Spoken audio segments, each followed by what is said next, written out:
affects both Muslims and non-Muslims alike. While you may not believe in the message of Islam in the Quran, you still live in a world where 1.8 billion Muslims do. It is a fair question to know the possible threats and issues of the world in which we live. And with the threat of terrorism around the world, specifically the groups that disrupt peace and threaten lives in the name of Islam, it is essential to understand where these ideologies arise, and if they are at all related to the Holy Scripture. The question to be answered today is, does the Quran promote peace? Answering in the affirmative, we have Ayatollah Sahawat Hussain and Sayyid Atiq Ebadi. Answering in the negative, we have David Wood and Robert Spencer. We would like each panelist to briefly introduce themselves to the audience, beginning with our guest panel of David Wood and Robert Spencer.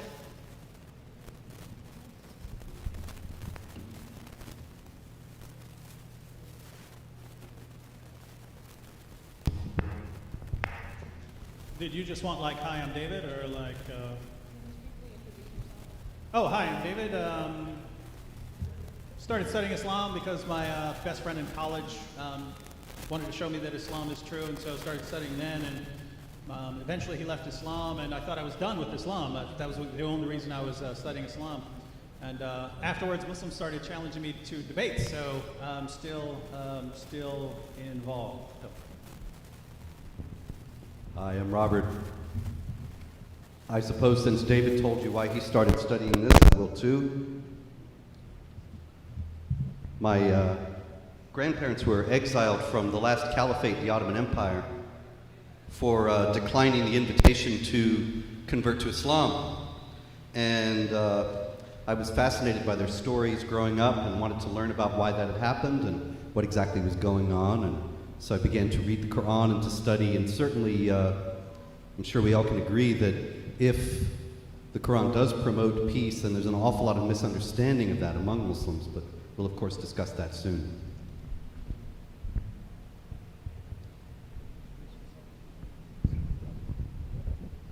Bismillah ar-Rahman ar-Rahim. This is Dr. Sakhawat Hussain. I am a humble servant of Islam and humble student of Quran. I have been promoting peace, unity among the human beings, particularly the revealed religions. I am graduate of Qum Seminary. Also, I am graduate of Naulakha Church. I studied over there Christianity at Lahore as well as Islam at Qum. Assalamu alaikum wa rahmatullahi wa barakatuh. Good afternoon, ladies and gentlemen, brothers and sisters. My name is Sayyid Atiq Ebadi, and I am the Imam and leader of religious services at Mosque of Imam Ali in Pennsauken, New Jersey, and also the head of the Imam Mahdi Interfaith Center here in Philadelphia. Before we begin, our audience should remember that food and refreshments will be available throughout the length of today's program. When leaving or coming back to your seat, please do as quietly as possible. We will begin with 20-minute presentations from both sides, followed by 10-minute rebuttals, a break, a question and answer session, and we will end with closing statements. We will start with 20-minute presentation from each panel. The time of 20 minutes refers to the total presentation time for each panel. David Wood and Robert Spencer will both present for a total of 20 minutes, and Sayyid Atiq will be the sole presenter for his panel for 20 minutes. We ask the audience to please silence and turn off all electronic devices at this time, and please remain silent during the presentations. You may applaud at the end of each presentation. Any interruption from the panelists or the audience will result in time being added to the speaker's presentation. I will indicate the time remaining during each presentation and when the time has ended. We will now ask our guest panel to present for 20 minutes.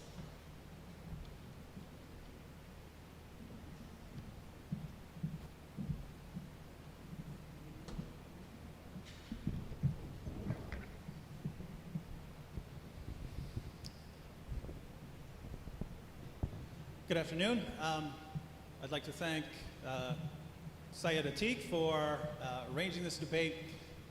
It's becoming increasingly difficult in our time to have open discussions about very difficult topics because people become very quick to start calling each other names and shouting each other down. So it's refreshing to have a Muslim organization actually challenging two handsome geniuses to come in here and argue that the Quran does not promote peace.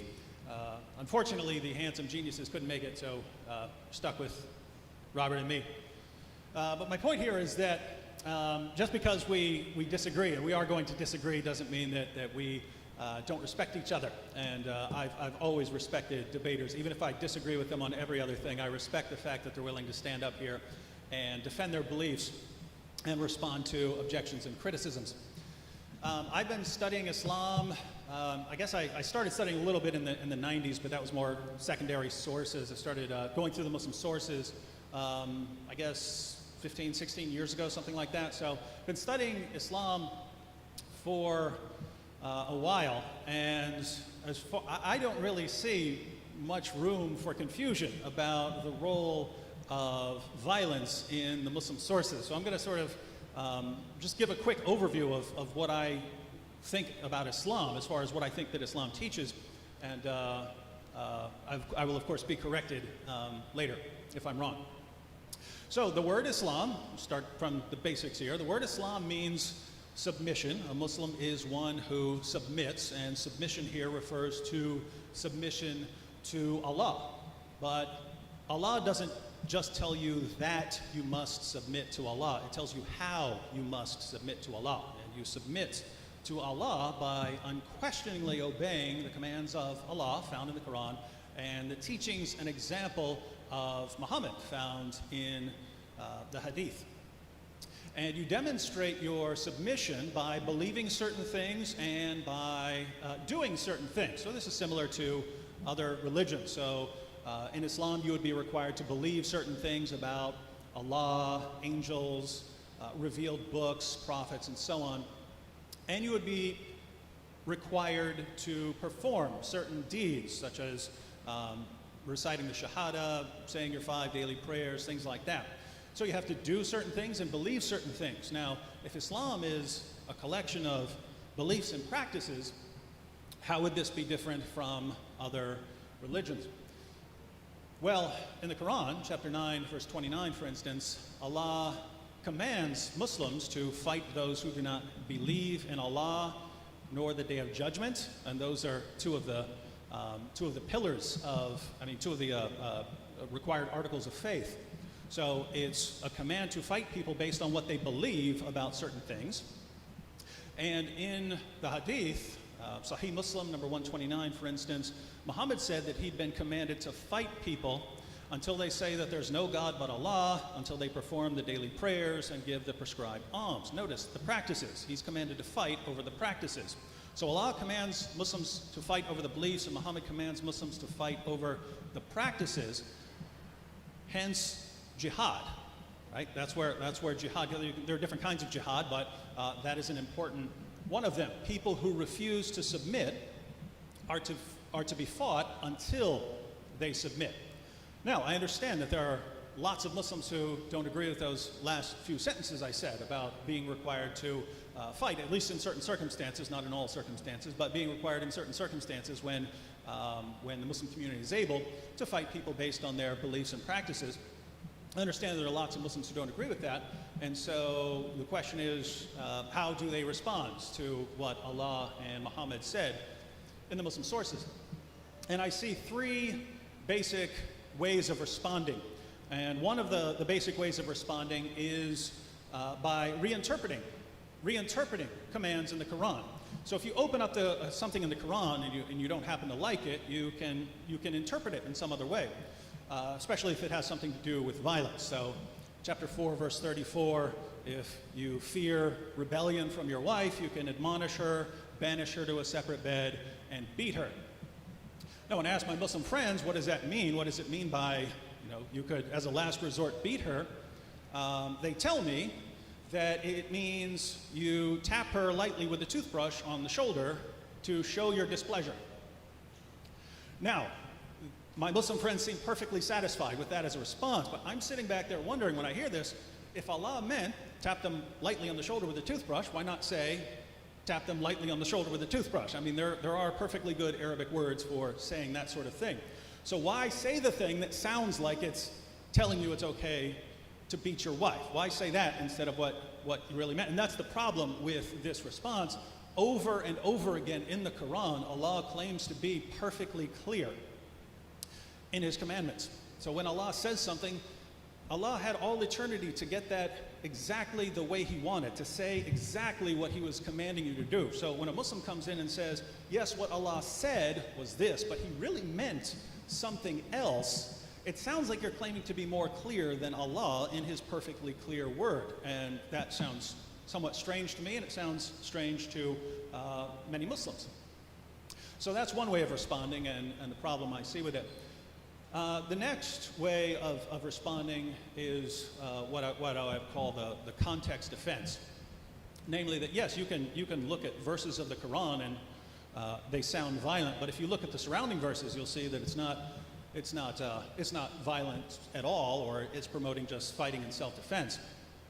And just to be clear, I'm a big fan of context. You can distort any book, the Quran or any other book, by ripping words out of context. You can distort my words right now by taking something I just said, completely ripping it out of context and making it sound like I said something else.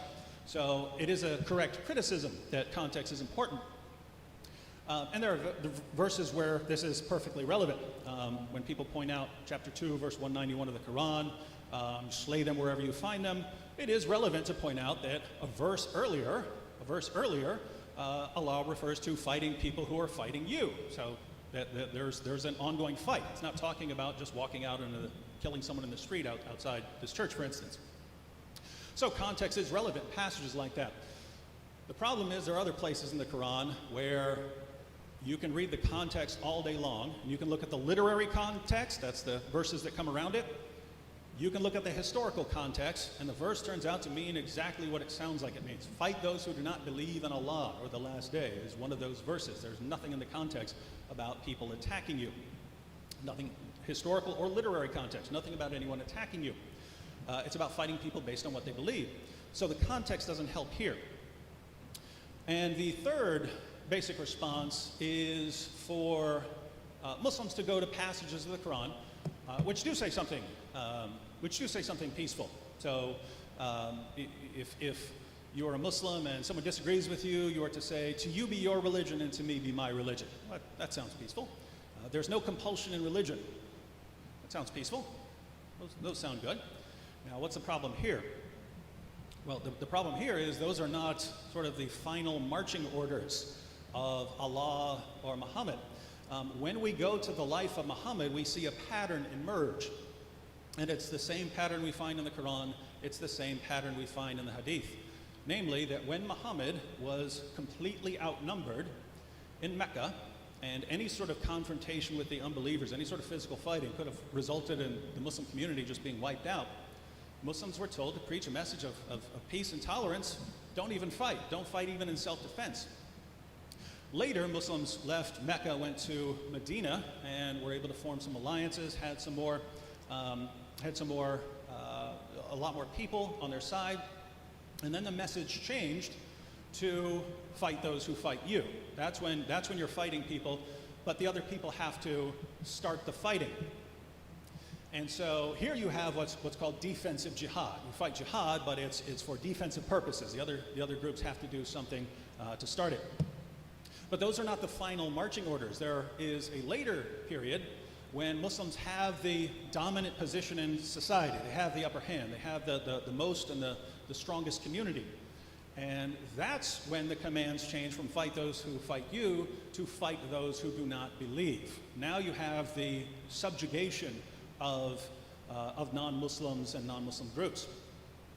So the peaceful verses of the Quran that are used to show that Islam doesn't call for violence against unbelievers, those also fall prey to the context response. You say, what's the context of there's no compulsion in religion? What's the context of these other verses?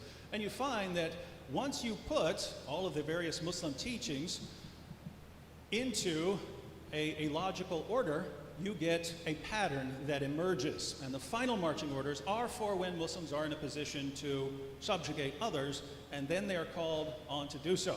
Again, I'm not saying Muslims in here agree with that, but that is what Islam teaches as far as I can tell. And to expand upon some of this, we'll have Robert Spencer. Thank you, David. Thank you all for being here. And as David is saying, there is a certain progression in the development of the Quran's teaching on relationship with unbelievers. And he cited chapter 109, Surah 109 of the Quran, which says, say to the unbelievers, you have your religion, and we have ours, and essentially we'll leave each other alone. And then you have defensive jihad and offensive jihad. Offensive jihad being based solely on fighting unbelievers because they are unbelievers. And thus it is not defensive until there are no more unbelievers left to fight. They have all been converted or subjugated under the rule of Islam or killed. This is not an eccentric understanding of Islam. This was first formulated by Ibn Ishaq, who was Muhammad's first biographer and who wrote his biography of Muhammad in the middle part of the 8th century.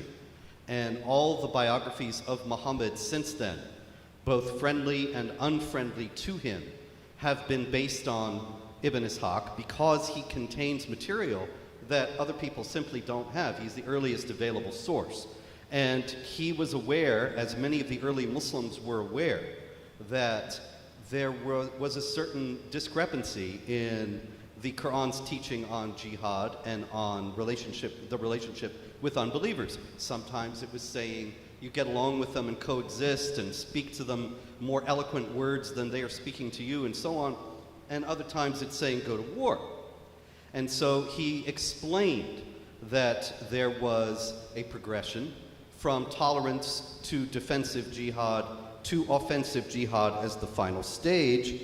And this was based on the idea in the Quran that the different surahs from Mecca and from Medina, Mecca being the first part of Muhammad's prophetic career when he was based in Mecca and was a preacher of religious ideas without any political or military power, and Medina later being where he settled and became a military and political leader as well as a religious one, that the Medinan verses coming chronologically later cancel out or supersede or have a superior authority to the verses from Mecca. This doesn't, of course, mean that anything is taken out of the Quran or blotted out altogether.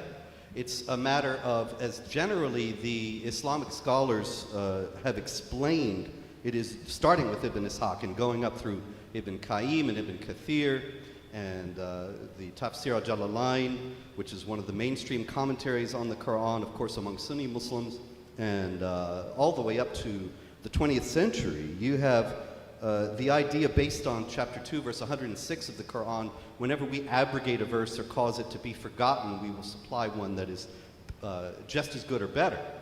That what comes chronologically later takes precedence over what comes chronologically earlier, and only when the circumstances of the earlier period are replicated are those passages in force. What I mean is this, that when Muhammad was preaching, you have your religion and we have ours, as in Surah 109, the Muslims were small and powerless. So when Muslims are small and a powerless group, they preach, you have your religion, we have ours, Islam is peace. But as they grow in power, just as Muhammad grew in power and began to teach first, fight those who fight you, as in chapter 2, verse 190, and then fight until religion is all for Allah, is in chapter 8, verse 39, then the defensive and then offensive jihad, they kick in. Now I should also add, just to make sure that we understand each other at this point, that many people will say, no, jihad is spiritual altogether.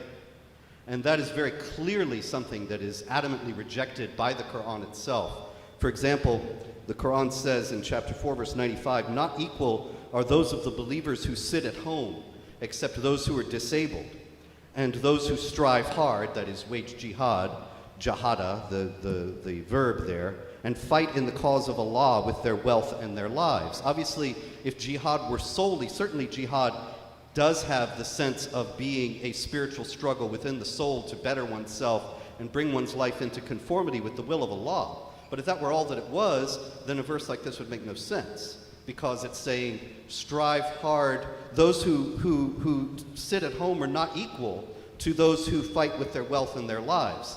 A spiritual struggle does not ordinarily involve one's wealth and one's life. Actually, it does ordinarily involve sitting at home and praying and devoting oneself to spiritual exercises and devotions and so on.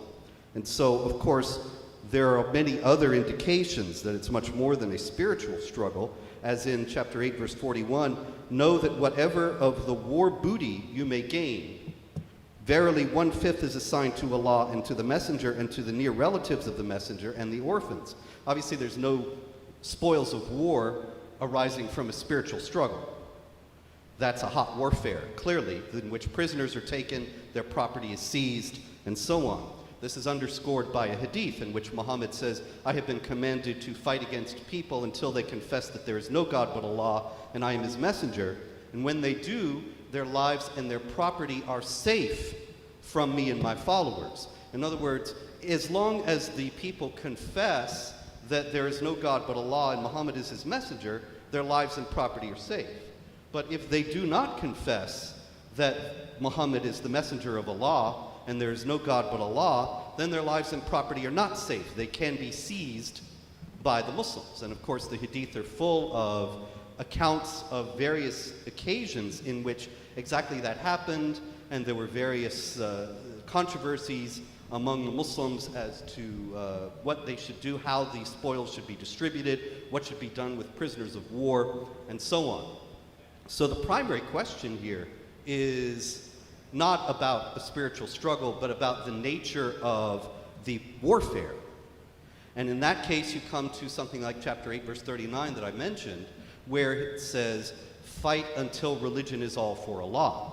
And chapter 9, verse 29 that David mentioned, in which the Muslims are commanded to fight against even the people of the book, which is of course the Quran's term primarily for Jews and Christians, until they pay the jizya, the tax, with willing submission and feel themselves subdued.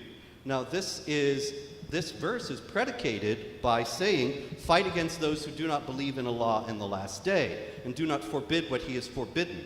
So clearly the problem with the people who are being fought is not that they are fighting the Muslims. There's no mention made of that. Now, there are many other exegetes who might say, oh, well, that was the circumstances, but actually the generally understood view is that this whole passage of chapter 9 was revealed after Muhammad's expedition to Tabuk in northern Arabia, when he went up to fight against the Byzantines and found that the Byzantines had left.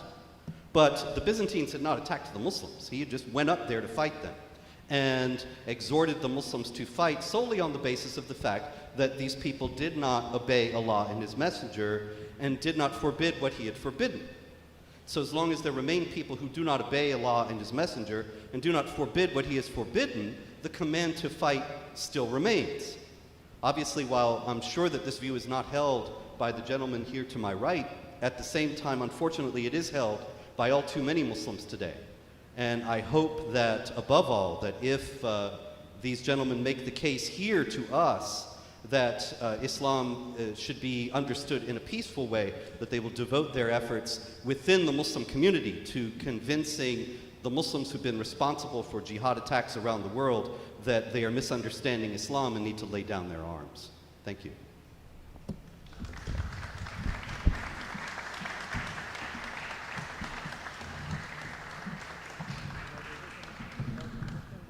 Thank you. We now ask Sayyid Atiq to present his panel for 20 minutes.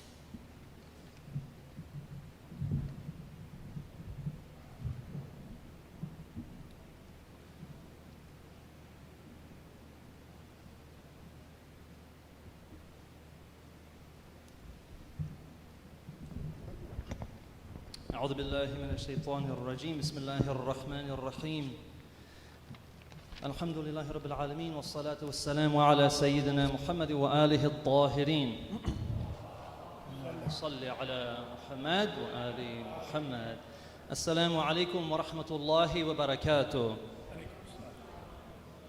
My beloved brothers and sisters, ladies and gentlemen, respected clergy, both on the panel and in the audience, and our respected guests who have graciously accepted our invitation to come and have this discussion with us, we thank you very much, and especially we thank the organizers of Berean Presbyterian Church for allowing us to have this discussion here today.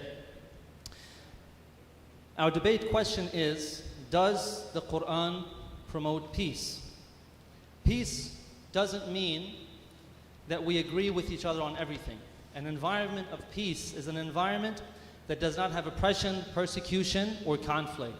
Peace means that we live our lives and we let other people live their lives as well.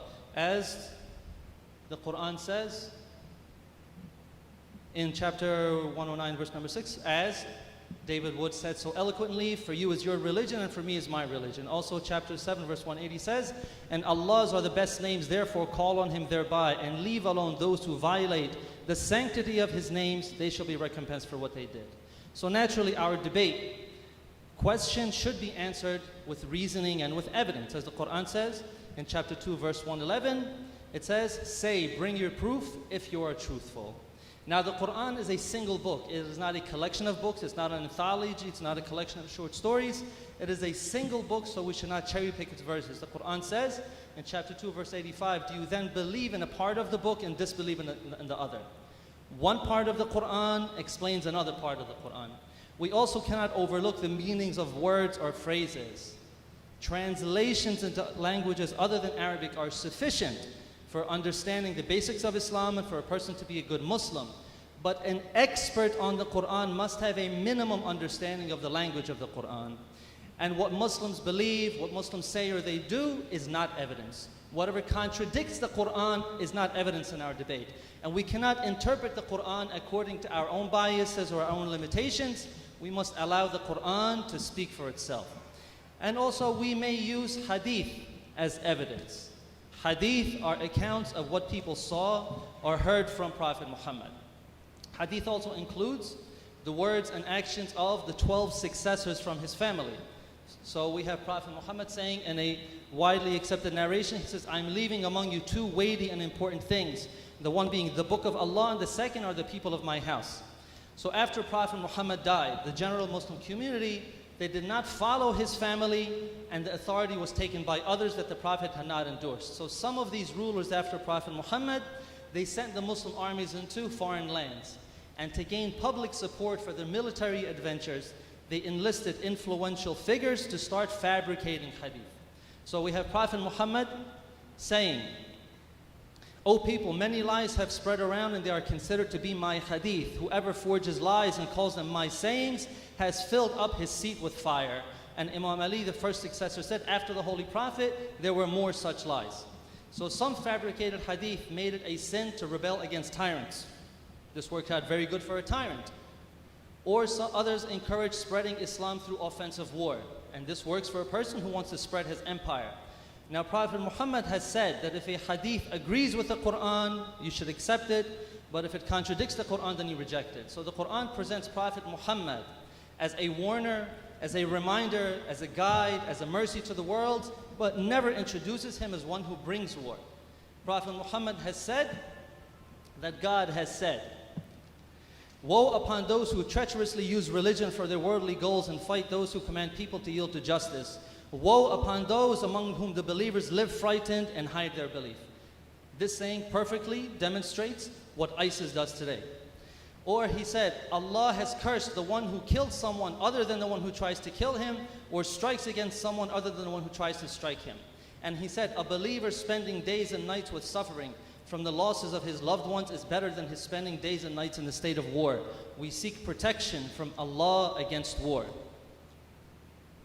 A man asked the 6th Imam, as we believe there are 12 Imams after Prophet Muhammad, asked the 6th Imam, I mobilized and faced the disbelievers. Should I fight them before calling them to Allah? And the Imam said, if they mobilize and fight, then you were drawn into it.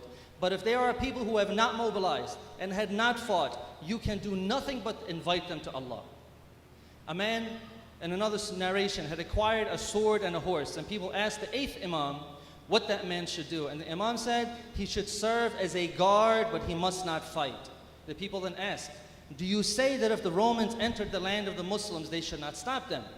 And the Imam answered, their duty is to be on their guard, but not fighting. However, if the center of Islam, the center of the Muslim nation, and Muslims are in danger, then one must fight. After Prophet Muhammad, one ideology supported self-defense, which is the message of the 12 Imams. who the Prophet endorsed and commanded the Muslims to follow, and another group fabricated hadith and narrations to justify their militarism, such as we have today with the Wahhabi ideology, which is the ideology of ISIS and Al-Qaeda and the Taliban. So these terrorist groups, they all follow this ideology, and this doctrine goes all the way back to those tyrants who were fabricating and making up hadith after the Prophet. Imam Hussain was the third Imam after Prophet Muhammad, and he was the grandson of the Prophet. And in his time, he led an uprising against a tyrant named Yazid. Imam Hussain, he said, "Verily, I have not risen up because of provocation, nor arrogance, nor to cause chaos, nor as an oppressor, and verily I have come out seeking the reformation of the nation of my grandfather Muhammad." Meaning that after Prophet Muhammad, the nation had gone away from his teachings, and now the one that the Prophet had established and endorsed and commanded the Muslims to follow, he must reform that nation, that religion, back to what the Prophet had taught. So Imam Hussain and 72 of his supporters, they stood against Yazid's army of 30,000. And on that day they became martyrs, even as they called the enemy to abandon tyranny. And this epic of Karbala is the true meaning of jihad, which means standing against tyranny and oppression. Imam Hussain also said, "O people, the Prophet of Allah said, whoever sees a tyrant king acting towards the servant of God with sin and tyranny, then if he does not act against that king through practice or speech, it is Allah's right to make him enter into the tyrant's place of entry," meaning the hellfire. So after Prophet Muhammad, there were certain dynasties that fought each other for power, and the 12 Imams were a thorn in their side because they spoke against tyranny and against oppression. This continues today as the followers of the 12 Imams. They fight against the Wahhabi ideologies of ISIS and Al-Qaeda. And terrorists like ISIS, they hate the Shia, they hate the followers of the 12th Imam because of their call to follow these 12 Imams. And the Shias are the primary targets of these terrorists, and the Shias and the Sunnis, even today, they're on the front lines fighting and dying against ISIS. Every year, more than 20 million people, Shias, Sunnis, Christians, Hindus, people from other religions, they gather in Karbala to commemorate the sacrifice of Imam Hussain and to show their opposition to terrorist groups like ISIS. And this is the message of the 12 Imams who taught what is consistent with the Quran and what is consistent with the tradition of Prophet Muhammad. But we do not accept the hadith just because it is attributed to the 12 Imams. The Quran is from God, therefore it is infallible and perfect, but the hadith are transmitted to us through people. Therefore, a hadith cannot be evidence in this debate if it contradicts the Quran. So with this standard, the answer is a definite and absolute yes, that the Quran promotes peace through justice.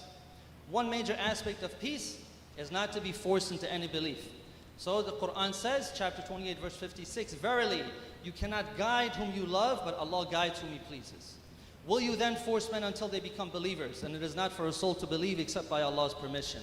Or Allah says, "Call to the way of your Lord with wisdom and goodly exhortation, and have disputations with them in the best manner. Verily your Lord best knows those who go astray from His path, and He knows best those who follow the right way." And He says, "For you is your religion, for me is my religion, and also there is no compulsion in religion." Or Allah also says that He alone is the one who judges people's place in the afterlife.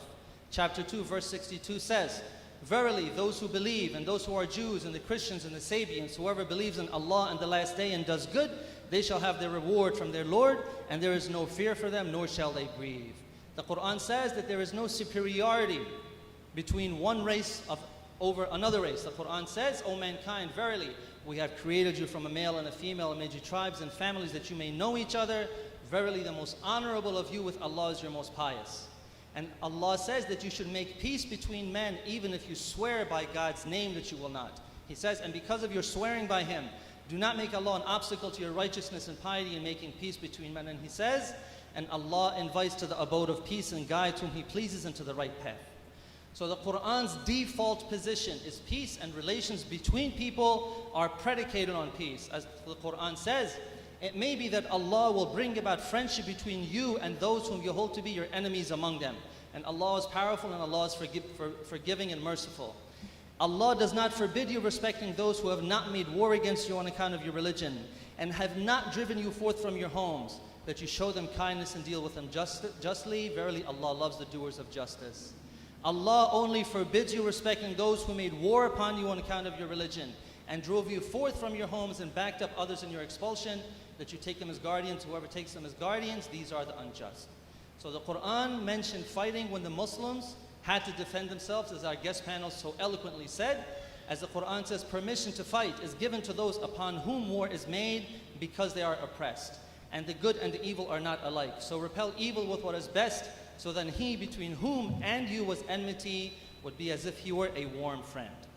So the Quran's formula for fighting is very simple. Defend yourselves if you're attacked. Observe the limits of just warfare. Fight the enemy wherever they may be. If the enemy withdraws, then there is no more fighting. If someone seeks protection from you from the enemy, grant it. If the enemy calls for peace, God is forgiving, and hostility is against oppressors and aggressors, never against non-combatants. We shall see an example of this in the next passage from the Quran, where Allah says, and fight in the way of Allah with those who fight with you. And do not exceed the limits. Verily Allah does not love those who exceed the limits, and kill them wherever you find them. Thankfully, some of those who criticize Islam for being violent, they no longer quote this passage as one being violent, because they have been called out for misquoting and cherry picking this verse that says, and kill them wherever you find them. Thankfully, our guest panel has quoted this as one of the verses of peace. Further says, and drive them out from where they drove you out, and persecution is severer than slaughter. And do not fight with them at the sacred mosque until they fight with you in it, but if they do fight you, then slay them.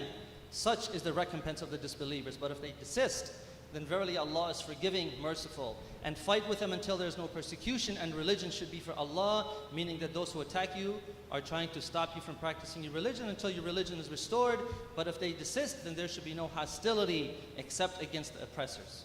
Now, if the Quran wanted total domination, according to the doctrine of stealth jihad, or the 3 stages of the jihad that our guest panel explained, if the Quran wanted total domination, it would have commanded the Muslims to keep on fighting.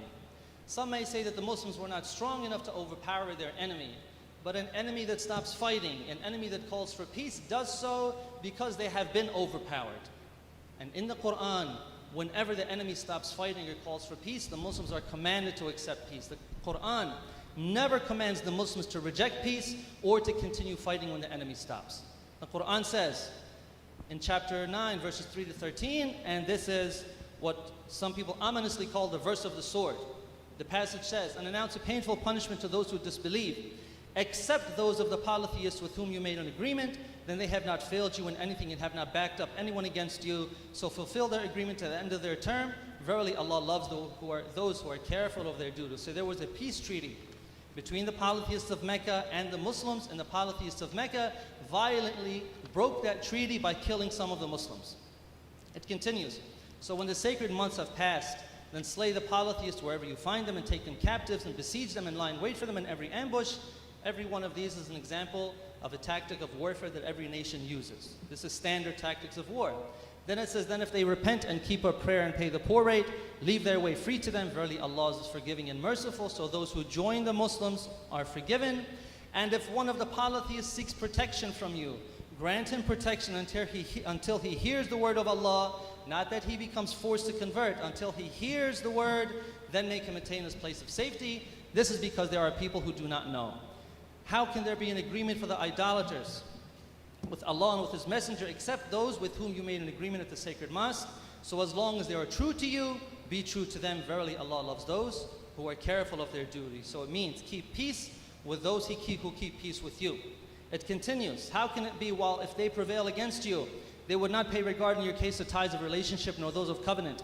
They please you with their mouths while their hearts do not consent, and most of them are transgressors. They have taken a small price for Allah's communications, so they turn away from His way. Verily evil is it that they do. They do not pay regard to ties of relationship nor those of covenant in the case of a believer, and these are they who go beyond the limits. But if they repent and keep up prayer and they pay the poor rate, they are your brethren in faith, and we make the communications clear for a people who know.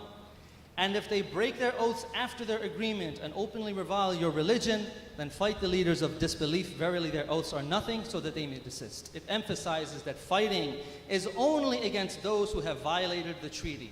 And the next verse says, so will you not fight a people who broke their oaths and aimed at the expulsion of the messenger, and they attacked you first? Do you fear them? But Allah is most deserving that you should fear Him if you are believers.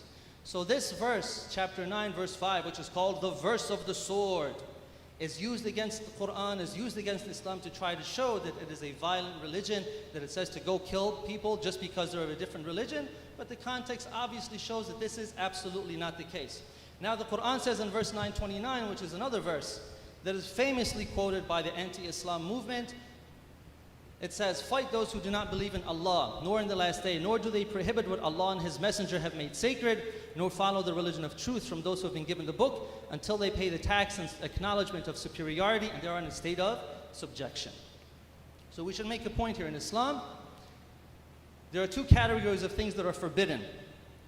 Some things are forbidden like pork, and other things are what we call sacred like human life. So if I am starving, I can eat pork to save my life. But if I'm starving and someone won't give me his food, I cannot kill that person to take his food.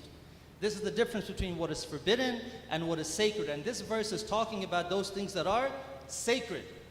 The terminology, حَرَّمَ اللَّهُ وَمَا يُحَرِّمُونَ حَرَّمَ اللَّهُ. This terminology, حَرَّمَ اللَّهُ, is only used in the Quran to refer to things that God has made sacred. By attaching the holy name of Allah to the prohibition, God emphasizes its sanctity. Verse 937 also mentions this terminology, حَرَّمَ اللَّهُ, to refer to the sanctity of the sacred months in which killing and fighting are forbidden. And there are three other places where this terminology, حَرَّمَ اللَّهُ, is used.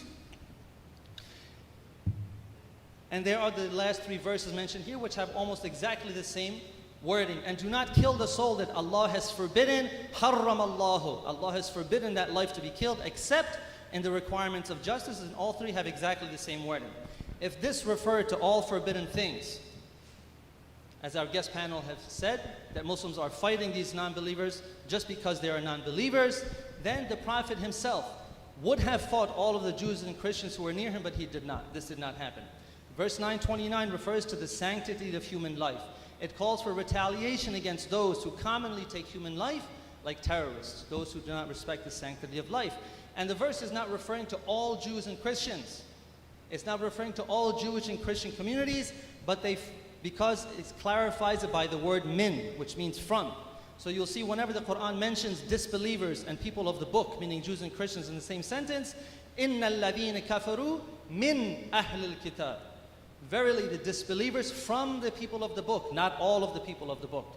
So only those communities who violate the sanctity of human life, they are the ones to be fought. And after their defeat, they are not released to go out and continue what they're doing without consequence, but they fall under the guardianship of the Muslims. Under the guardianship of the Muslims, their rights and their duties will be exactly the same as the Muslims, except that they pay a tax called the jizya, but they do not pay the zakat and the khums that the Muslims pay, and they are not required to perform military service. So verse 929 does not abrogate previous verses, but falls completely in harmony with them. The violent verses in the Quran do not abrogate the peaceful verses, because violent verses do not exist in the Quran. A violent verse would say, you used to fight in self-defense, but now you must attack first. But no such verse exists in the Quran. An abrogation does not change what is sacred and does not change what is forbidden absolutely. Human life is sacred, and killing an innocent person is always forbidden. A life can only be taken in retaliation for murder or terrorism, as the Quran says, for this reason did we prescribe to the children of Israel that whoever kills a soul, unless it be for manslaughter or for mischief in the land, it is as though he killed all men. Whoever keeps it alive, it is as though he kept alive all men. So it becomes very clear that these two verses, which are two of the strongest verses, or probably the strongest verses that the anti-Islam movement uses to try to show that the Quran is a violent book, absolutely has nothing to do with aggressive warfare or offensive violence. It is defensive. It is protecting the oppressed. Does the Quran promote peace? The only answer supported by reasoning and evidence is yes, the Quran promotes peace through justice. And this is emphasized by the verse that our guest panelist, our respected Robert Spencer, just read for as an example of the Quran being violent. He quoted 839. He said, fight with them until the religion should only be for Allah. But the verse says, and fight with them until there's no more persecution. And religion should only be for Allah. But if they stop fighting, then surely Allah sees what they do. Wassalamu alaikum wa rahmatullahi wa barakatuh.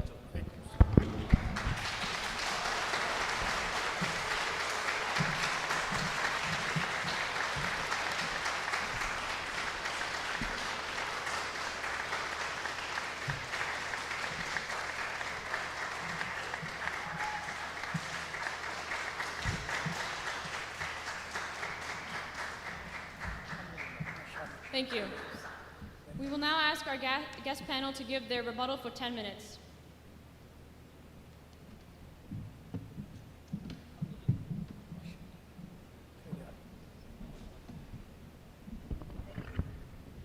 Let me start with that last verse mentioned.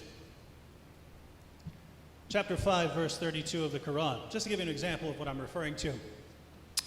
Because of that, we ordained for the children of Israel that if anyone killed a person not in retaliation of murder or to spread mischief in the land, it would be as if he killed all mankind. Notice that this is a command for the children of Israel. It's actually a quotation from the Talmud. But what's not in the Talmud is that qualification, except if they spread mischief in the land. Now, what does that include? Because you're not supposed to kill someone unless they murder someone or spread mischief in the land. What's included in that spreading mischief? Well, it's used in the Quran in a bunch of ways, and according to Muslim scholars like Ibn Kathir, it even includes unbelief. So that's, as far as I can tell, the most peaceful verse in the Quran, and that's allowing a lot, but it's saying that this is for the children of Israel. The very next verse is directed towards Muslims, and the very next verse right after this says, the recompense of those who wage war against Allah and His Messenger and do mischief in the land, once again you're doing some sort of mischief in the land, is only that they shall be killed or crucified, or their hands and their feet be cut off from opposite sides, or be exiled from the land. That is their disgrace in this world, and a great torment is theirs in the hereafter. So, when Allah tells you about the value of a human life, He can't go one verse without calling for killing, crucifixion, and dismembering people, all for the vague crime of spreading mischief in the land. What does that mean? Well, seems like it could mean all kinds of things. Anything you find in some Muslim source about what involves mischief, well, now you have justification for killing or dismembering them and crucifying them. So, very interesting how when we talk about the context of the Quran and we talk about something like Surah 5, verse 32, it does help to read the actual context. Now, we had a very interesting interpretation of Surah 2, verse 85. Do you believe in part of the book and disbelieve in the other? Why do I say this is an interesting interpretation?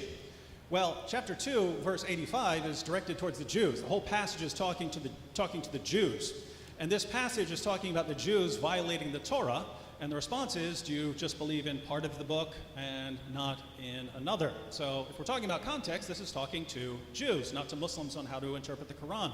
Second, it doesn't say, do you follow every part of the book equally? It says, do you believe in only part of the book?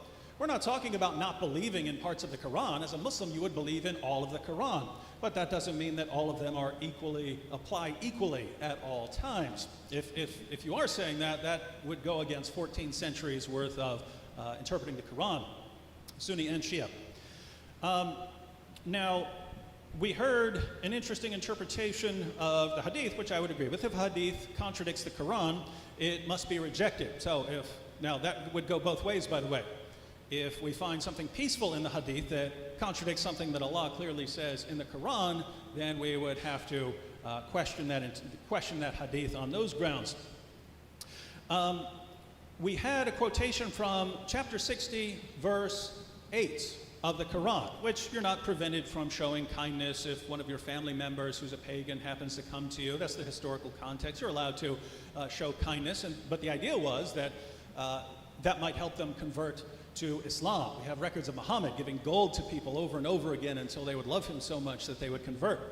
But if we're talking about context, we can't ignore the fact that just 4 verses earlier, we have the story of Abraham, and Abraham says to the unbelievers, now there is endless hostility between us, and we can't end the hostility until you convert to Islam. So here we have a peaceful verse of the Quran. This shows that the Quran is peace.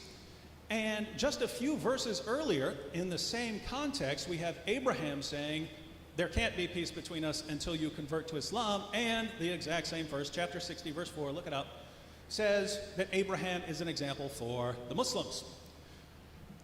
So, if, over and over again, any peaceful passage of the Quran that we turn to, we find something that really seems to contradict it, it's very easy to say, well, the peaceful part that I really like here, that's the part that applies. This other violent part, it can't mean what it sounds like it means. I have to assume that Allah means the peaceful part. My view is that Allah meant them all, right? If he's talking about showing peace towards someone in certain circumstances, Allah means that. If he says fight those who do not believe in Allah, he means that as well. The only way to reconcile these passages is as an unfolding revelation that was impacted by the situation that Muslims were in, because Muslims were in different situations during the time of Muhammad, and different rulings are going to apply. This doesn't change the fact that the final marching orders have nothing to do, and you can read the chapter, matter of fact, maybe we'll read it later, chapter 9, verse 28 through chapter 9, verse 23. That's the passage talking about dealing with Jews and Christians. There is not one word in that passage about anyone doing anything other than believing the wrong thing or practicing the wrong religious belief. Not one word about fighting. And to expand on this, Robert Spencer. Thank you, David. Our esteemed colleague, my friend here, was very right in warning about fabricated hadith. And he quoted quite a few hadith. Actually, I happen to have the source that he was using for the hadith that he quoted, the hadith collection Al-Kafi, and it is generally considered to be reliable among Shiite Muslims. And in it, it says, this is one of the passages he did not quote, that Muhammad is quoted as saying, mobilize in the name of Allah and in the way of Allah. Fight those who reject belief in Allah. Fight those who reject belief in Allah. He doesn't say fight those who reject belief in Allah if they fight you or if they attack you, but simply because they reject belief in Allah. This is underscored by the fact that he goes on to say, when you meet these people, you give them three choices. Call them to al-Islam. So in the first place, you are addressing the fact that they are not believers. You are not asking them to lay down their arms or dealing with them in any kind of context of war previous to that. You're calling them to Islam. If they reject that, then you ask them to pay the tax, the jizya, which was explained very ably, except for the fact that the other part of the passage, chapter 9, verse 29, says, with willing submission and feel themselves subdued. And the non-believers who have been under this agreement in Islamic lands have always lived in a state of subservience, denied basic rights, having to submit to various humiliating and discriminatory regulations that made sure that they felt themselves subdued. Also, when we are dealing with these kinds of issues, it is important to evoke authorities that are generally respected among Muslims who delineate the understanding of these passages for Muslims. After all, no Muslim is believing what Spencer thinks about Islam, nor should any Muslim. But if you were a Shiite, then of course the Ayatollah Khomeini is a highly respected figure, somebody who devoted his life to understanding Islam properly, somebody who was revered in the Islamic Republic of Iran and worldwide among Shia for his knowledge of Islam. And he, of course, said this: those who know nothing of Islam pretends that Islam counsels against war. Those who say this are witless. Islam says, kill all the unbelievers just as they would kill you all. Does this mean that Muslims should sit back until they are devoured? Islam says, kill them, put them to the sword, and scatter their armies. Does this mean sitting back until non-Muslims overcome us? Islam says, kill in the service of Allah those who may want to kill you. Does this mean that we should surrender? Islam says, whatever good there is exists thanks to the sword and in the shadow of the sword. People cannot be made obedient except with the sword. The sword is the key to paradise, which can be opened only for the holy warriors. There are hundreds of Quranic psalms and hadiths teaching Muslims to value war and to fight. Does all this mean that Islam is a religion that prevents men from waging war? I spit upon those foolish souls who make such a claim. Thus the Ayatollah Khomeini. And finally, Muhammad himself, also in the Hadith of Al-Kafi, the very first passage that he is in this book, this section on jihad, he says, the Messenger of Allah has said, all good things are with the sword, under the shadow of the sword, and people cannot be improved without the sword. Swords are the key to paradise or hellfire. That is not peace. Thank you.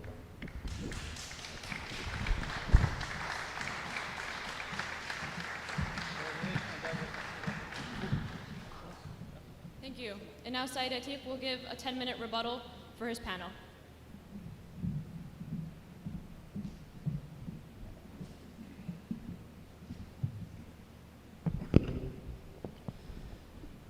أعوذ بالله من الشيطان الرجيم بسم الله الرحمن الرحيم. We thank our guest. Okay, sorry.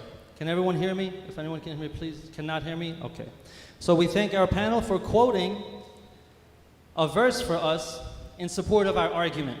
So we quoted verse 5, verse 32 of chapter 5, which says that if you kill one person, it's the same as you killed all people. And then they say, well, the next verse says otherwise. The verse says, and he read the verse, and he just glossed over the first few words of the verse that completely explain that the fighting is only allowed because of war that is made upon you. It says, the punishment of those who wage war against Allah and against His Messenger. What do you do with someone who wages war against you? Do you sit back and you ask them to please stop? Or do you have to defend yourself and act justice upon them until there's no more persecution? So we thank our guests for that. And it's a strike and a miss for every single verse that the anti-Islam movement tries to cite as evidence for the Quran being violent. It has never been proven that any of the verses are violent except by cherry picking or interpreting in a way other than how the Prophet has said to interpret the verses. And cherry picking hadith does not work either.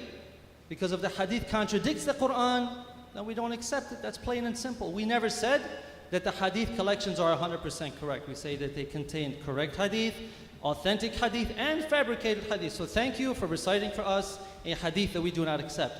So the methodology of the anti-Islam movement has a number of steps. Number one is to cherry pick verses to present the Quran as violent, like verse 489. If you were to read the entire context of that verse, you would see it has nothing to do with offensive warfare. When the context is shown to be peaceful, you just jump to another verse. When there are no more verses left to cherry pick, they say that violent verses abrogated the peaceful ones. When it's shown that violent verses do not exist, well, let me go and cite a violent hadith. When the hadith is shown to contradict the Quran, then they go and cite a scholar whose opinion agrees with them. When the opinion is shown to be inconsistent with the Quran, or that it is not really saying what they say it says, then they cite Muslim rulers who invaded non-Muslim countries. When it's shown that these rulers acted against the Quran, then they try to link the Quran to Muslim terrorists. When it's shown that terrorists violate the Quran's teachings, they link the Quran to policies of Muslim majority countries.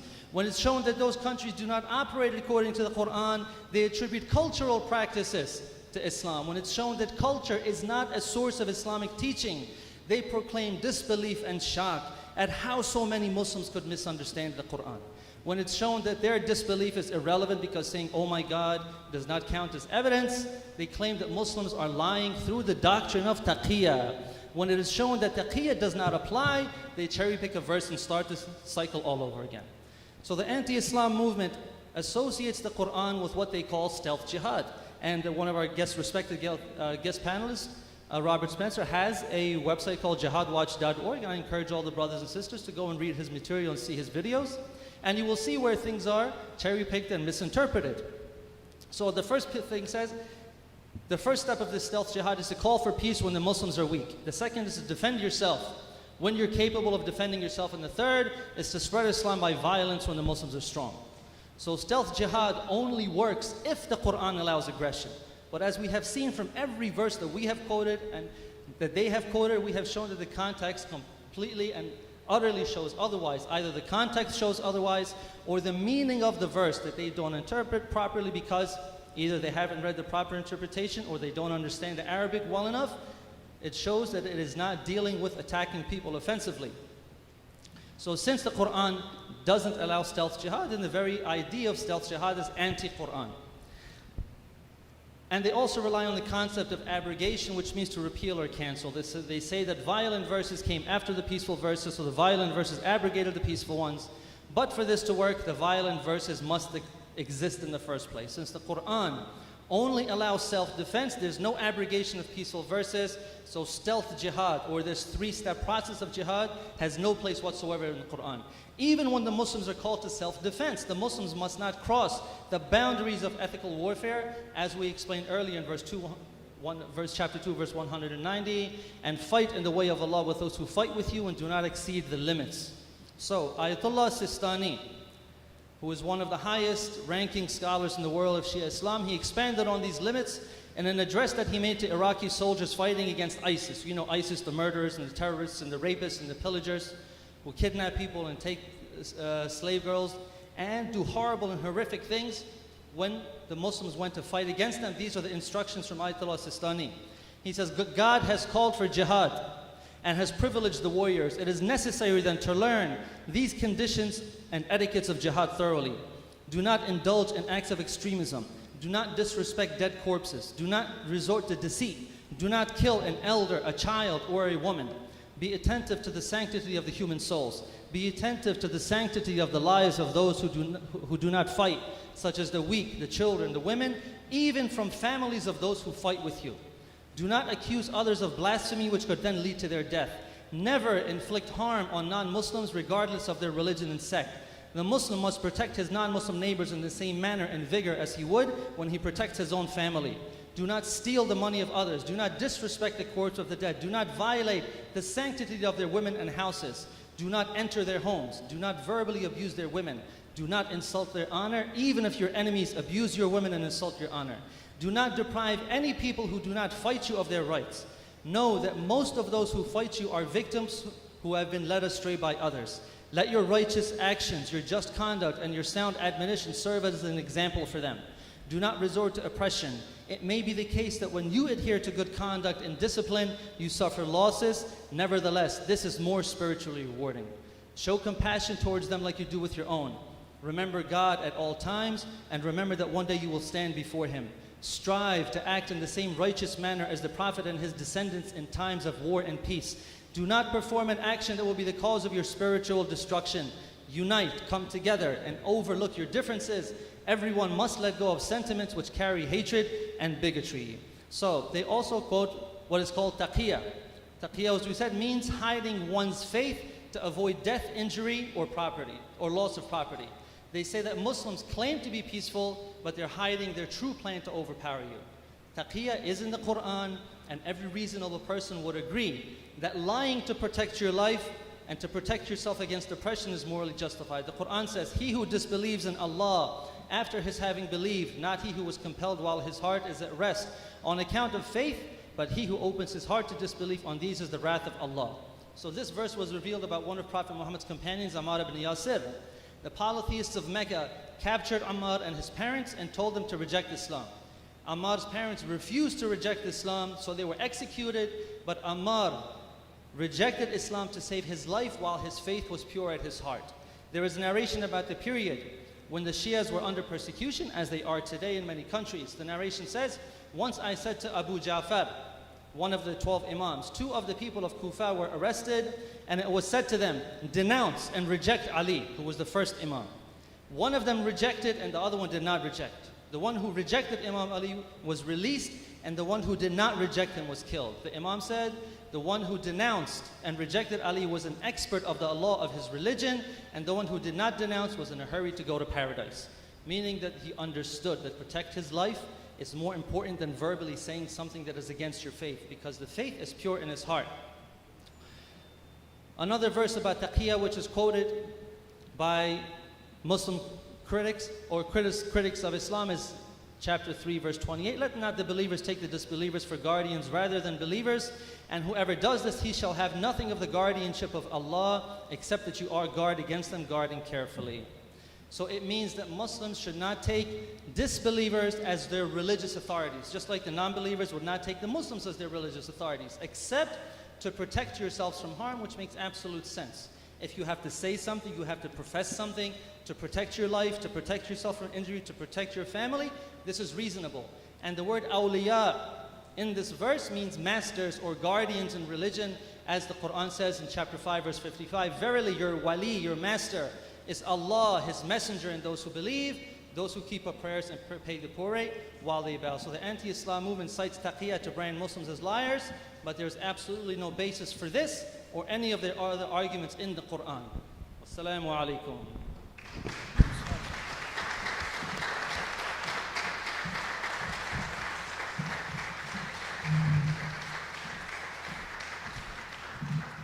thank both panels for their presentations. We will now have a 20-minute break followed by a question and answer session. We recommend that the audience use this time to prepare questions for either panel. Note cards and pens will be distributed. Please indicate which panel your question is which panel your question is for, and please be concise, and questions should be related only to today's topic. Return your question cards to any of the volunteers circulating around, and we will reconvene in 20 minutes. And we ask all audience members to be in their seats so that we can begin promptly. Thank you.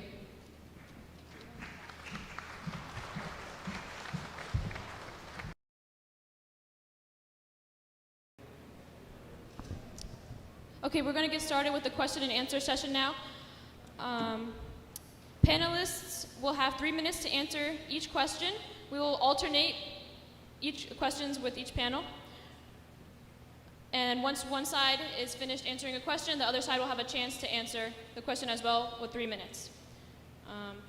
I will indicate when there are 15 seconds left for an answer, and we ask that there be no applause during the question and answer so we can get through as many questions as possible before we have to start closing statements. So for the first question is for our guest panelists, and it says, if the majority of Muslims are nonviolent and one splinter group, i.e. ISIS or Al-Qaeda, can only the logical conclusion be that the minority is in the wrong with the skewed interpretation of the Quran? Well, as far as Islam is concerned, and this will be the same with anything else, it wouldn't matter if every Muslim in the world were the most peaceful person in the world. That would not change what Allah and Muhammad said 1,400 years ago. Or if every Muslim in the world were a terrorist, that would not change what Allah and Muhammad said 14 centuries ago. So Islam is defined by Allah and Muhammad in the Quran and the Hadith. It's not determined by majority vote today. If I said, well, lots of Christians are mean, so Jesus didn't teach love your enemies.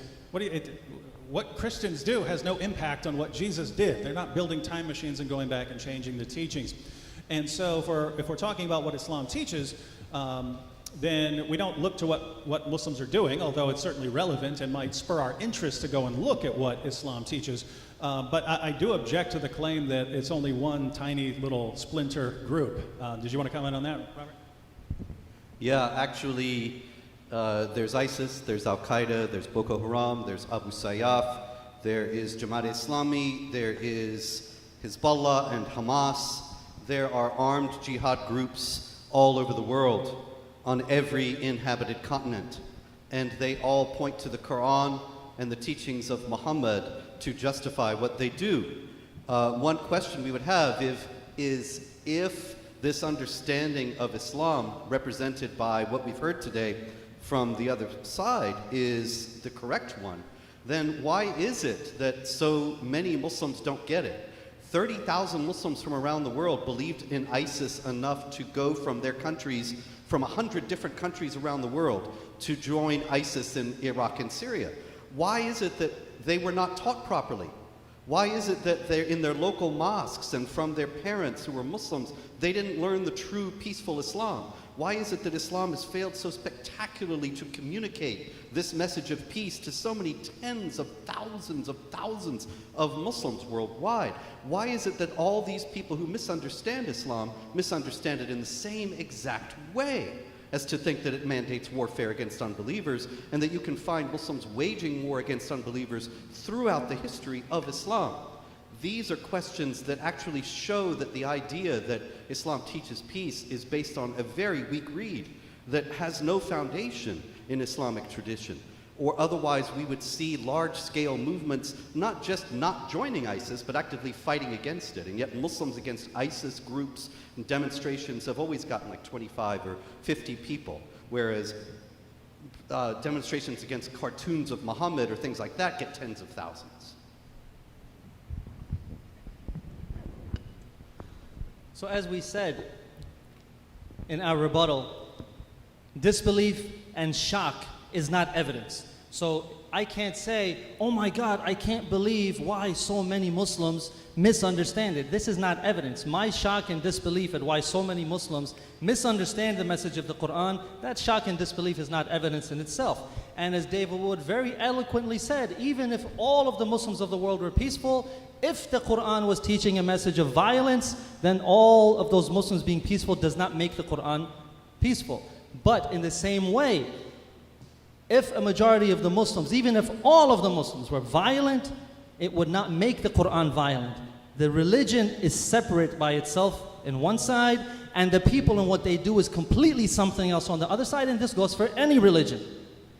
What Christians or Muslims or people of any religion have done in the past is not a reflection of the religion itself. The religion is completely separate. So we do not say that just because the majority or a minority of people do something that is what determines what the scripture teaches. No. Truth is not determined by the majority. Truth stands by itself no matter how many people believe it. So as we said, there is absolutely no verses of violence whatsoever in the Quran, and all of the verses that they have constantly been quoting. For example, one of the verses that is famously quoted as being a verse of violence is chapter 4, verse 89.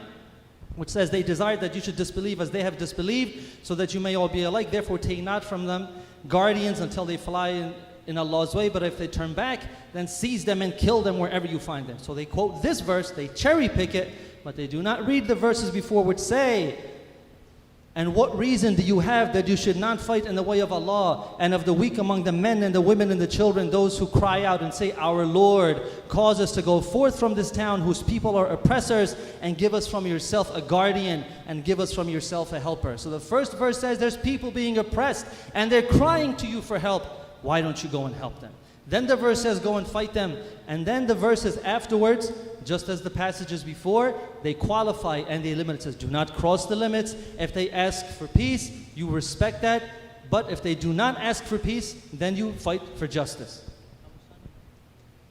40 seconds.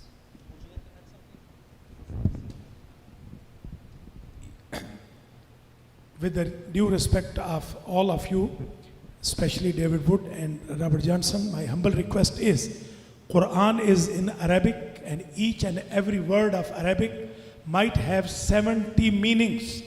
So this is very important to learn. Hebrews words, they do not have 70 meanings. The Bible was revealed in Hebrew and now it is in English. There are a lot of misconceptions about Quran, and we should remove that, and we cannot judge from the individual's theology of a religion. If all of the people are going to be against law, it doesn't mean the constitution of USA is wrong. Thank you. The next question we have is for the Muslim panel. Can you offer a coherent Quranic understanding of what it means for someone to perform mischief, as mentioned in the Quran ayah?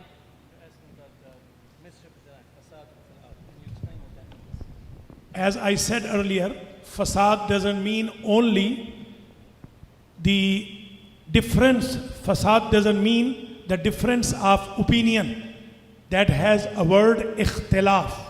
Fasad mean to create something wrong which causes the terrorism, وَقَاتِلُوهُمْ حَتَّى لَا تَكُونَ فِتْنَةً. Fitna, al-fitnatu akbaru min al-qatl. Even Quran says this mischief is worse than killing. If terror is going to be promoted, so every government and every religion follower will be against those terrorists. This is not against the difference of opinion. So just to quickly clarify the words that he was using, fasad, in the verse that is quoted so oftenly by saying there is a phrase which is used in many verses of the Quran which says, and those who make mischief in the land, وَيُفْسِدُونَ فِي الْأَرْضِ, they make mischief in the land. What he was explaining is that this mischief does not mean the difference of religion, but it means fitna, which means persecution, and the Quran says that persecution is worse than slaughter. Because if I, God forbid, were to kill someone, that's one person being killed. But if I establish persecution, that means that's murder, and massacres become widespread among the entire society. This is why persecution is worse than slaughter, and that mischief that is being talked about means persecution. Now our guest panel will have a chance to answer. Yes. First, on the sort of obvious level, if it meant persecution, again, there are perfectly good words for saying persecution. By saying mischief in the land, that leaves the door open for anything you want to say happens to be mischief in the land. And again, don't take this from me. Ibn Kathir says that the phrase can even refer to unbelief in the land. You're just an unbeliever. Well, that's mischief in the land. This is supposed to be a Muslim land. And this is not, I'm not quoting the Al-Qaeda handbook here. I'm quoting the most respected Sunni commentator of all time. And I know most of the Muslims here aren't Sunnis, but still, if the word were just clear, we wouldn't have this problem. If it had been those who oppress you or those who persecute you instead of those who make mischief in the land. And the reason this is relevant is because Sayyid Atiq earlier quoted Surah 532, then I quoted Surah 533 as a response, and he says, but it talks about making warfare against Allah and Muhammad, but that's the idea. How do you make warfare against Allah? Somewhere else, right? I mean, it's not talking, you don't march an army against Allah, you would do what? Well, there are Muslim commentators who say it includes opposing Sharia, standing in the path of Islam, all sorts of things. And that's my real point. If you want to interpret mischief, you can interpret mischief as whatever you want. But by not making any sort of clear term, the door is wide open to say, oh, we get to kill people who make mischief. That Christian over there is making mischief, he just preached the gospel. That Jew over there is making mischief, he didn't, he ate the wrong thing or something like that. So, big problem. Just to support what David is saying, the Islamic Republic of Iran, which of course follows 12 or Shiite Islam as its official religion, has charged numerous converts from Islam to Christianity with mischief in the land and imprisoned and tortured them as a result. And that's their only crime. Their crime is unbelief. And so it's very clear that the Ayatollahs who are learned in Shiite Islam, who lead the Islamic Republic of Iran, understand mischief in the land as involving unbelief and not simply regarding persecution by unbelievers against the Muslims. Okay. It says, directed to both Mr. Wood and Mr. Spencer, how long have you studied the Quran, and have you ever consulted someone from the Islamic community to go over the text? There are lots of books out there on Islam. I've read almost none of them if they're modern books. That is how I actually started. I was taking a class on Islam in college. I was major in philosophy with an emphasis in religious studies, so we had to study Islam and study modern books. But afterwards I started studying the Quran and the Hadith, and since then I've relied almost completely on Islam's most trusted sources. So the Quran, the Hadith, the earliest biography, Ibn Ishaq, and the most respected Islamic scholars of all time. So if I'm telling you that there's something about Islam that it teaches something, and I'm quoting scholars, I just want to be clear. This is not us trying to make things up, and it's not us just ignoring what Muslims say. We're saying here's what the Quran says. Here's what Islam's most trusted sources say about it. Here's what some of Islam's most respected scholars of all time said about it. Therefore, we're telling you. I mentioned earlier that maybe 15 years of reading the Quran and the Muslim sources. So,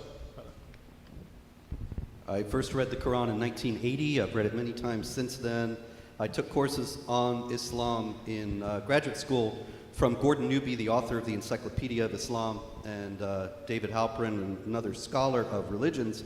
But mostly, like David, I read the Quran, I read Bukhari and Muslim, the Sunni Hadith, as well as Ibn Majah, Tirmidhi, and some of the other major Sunni Hadith, as well as some of the principal Sunni tafsir, the commentaries on the Quran, Ibn Kathir, Tafsir al-Jalalain, Qurtubi, and others. I've also studied Islamic jurisprudence, particularly the al-Quran of Ahmad van Denver, a German convert, and the Umdat as-Salik Sunni Shiite, the Shafi'i fiqh from Cairo, from Al-Azhar.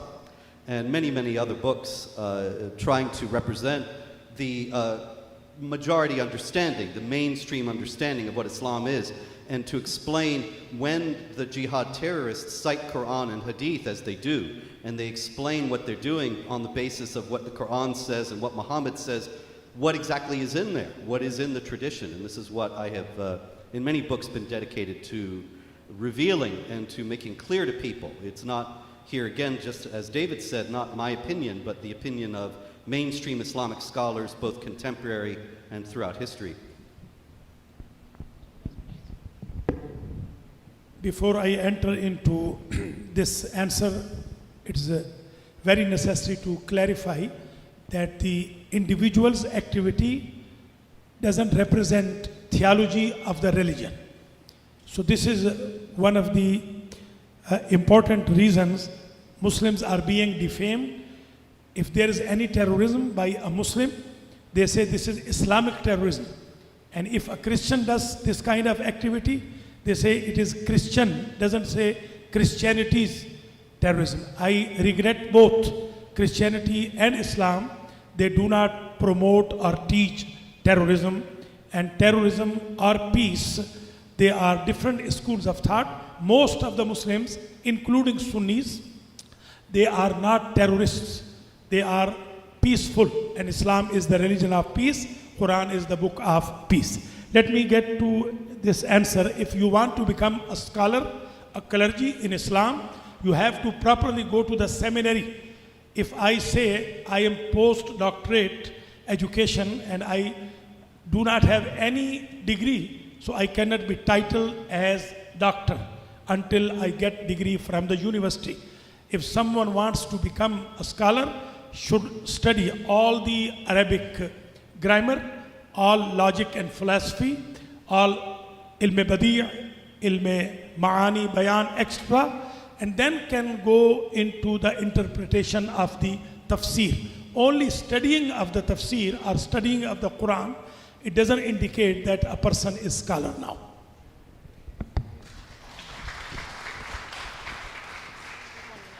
Please, the applause takes up the time of the people as questions, please. So very quickly, in the few seconds that are left, I would just like to say that when we say, why is it that so many Muslims misunderstand the Quran and think it's violent? Well, it's very clear to us. We read it exactly as it's read, we read it in the context, we don't cherry pick or misinterpret. So why is it that we understand that it's peaceful? Isn't it possible that we have the correct interpretation? And as we said, that the anti-Islam movement, one of the tactics that they use is to try to take the policies of a country that has a Muslim majority and use that to judge the religion or the book by it, when it is not possible to do that. We don't do that with any other country and their religion. We should not do it with Islam and the Quran. Thank you. The next question is, you mentioned that the hadith that are used to interpret the Quran are not taken by the Shia as authentic. What is the process used to determine which hadith is authentic and which is not? First of all, if hadith is against the education of Quran, Prophet himself told us to reject it. فَضْرِبُوهُ عَلَى الْجِدَارِ. There is another very important issue that Prophet said, it is in the beginning of Muslim Sharif, that كَسُرَ عَلَيَّ الْوَضَّاعُونَ. There are a lot of people who are spreading fake statements on behalf of me. And in the end of the world, they will be even increased. So I will humbly request all of you, especially those who are seeking and researching Islam, do not go behind any hadith. You have to check in Ilmul Rijal whether the chain of the quoters, chain of the traditionals, they are honest or they are not honest. So one of the most basic criteria for the hadith being correct is the one that we mentioned earlier, which is that if the hadith is consistent and agrees with the Quran, it is possible that it will be correct and we should accept it. But if it contradicts the Quran, then it does not become a part of Islamic theology or Islamic law or Islamic ethics. So in the same way that we should not cherry pick verses of the Quran, we shouldn't just jump to a book of hadith and say, well, this one looks like it supports my argument, so I'm going to use that one. Or this one goes against me, so I'm not going to use that one, I'm just going to completely avoid it. we have to see which one actually agrees with the Quran and the other criteria that are very important as well, and then determine whether it's true or not. Thank you. Well, that's how things work in theory. In practice, in actuality, it goes something like this. We go to the Quran, we decide how we want to interpret the Quran, then we go and find hadiths that line up with our interpretation and throw out hadiths that don't line up with our interpretation. That's how things actually tend to work in Islam. Let me give you an example. We've quoted chapter 9, verse 29 of the Quran, fight those who do not believe in Allah nor the last day. That sounds like it's saying, again, unless you have some reason to interpret it otherwise, it sounds like it's saying exactly what it says, fight those who do not believe in Allah nor the last day. Now, you can go to the hadith and find Muhammad in so-called authentic narrations saying, I've been commanded to fight people until they recite the Shahada and pray their daily prayers and give the required alms. In other words, fight them until they become Muslims and do what Muslims are supposed to do. So you would say, oh, here's what this verse sounds like, and I find Muhammad saying the exact same thing, so this is how Muhammad is interpreting it. Obviously, Muhammad knows how to interpret the Quran. Therefore, since this passes all the criteria of an authentic hadith, this is an authentic hadith. That's how things would work in my mind. But in actuality, especially if you're a Muslim in the West, it would go something like, Allah says in the Quran, fight those who do not believe in Allah. He doesn't mean that because he says other things elsewhere. Therefore, he can't mean that.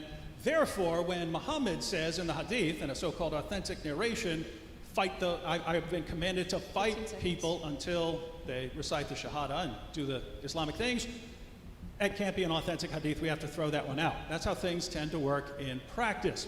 And that's why we're going to have some disagreements here, because it seems everything's coming down to a particular interpretation of the Quran deciding our methodology rather than the methodology deciding what the Quran means. In reality, the hadith all date from the 9th century, and none of them have any historical value at all. So the idea that we are finding some that are authentic and others that aren't, it's just really an exercise in futility. But in Islamic theology, if they have an isnad chain, the chain of transmitters going back to people who knew Muhammad, and that chain is unbroken and all the narrators are reliable, then it's considered authentic. And there are authentic collections. There are 6 authentic collections of hadith among the Sunnis, and then among the Shia there are other collections that are deemed authentic that are generally accepted. I have one volume of Al-Kafi here, and the general consensus is that if a story is in one of those volumes, then the presumption is that it's authentic. It only becomes inauthentic when it becomes inconvenient as a point of debate, because it illustrates that Islam is enjoining violence. And then it's deemed inauthentic in a debate setting. But ordinarily in Islamic tradition, these things, if they're in the authentic hadith, then Muslims consider them normative for Islamic law. Thank you.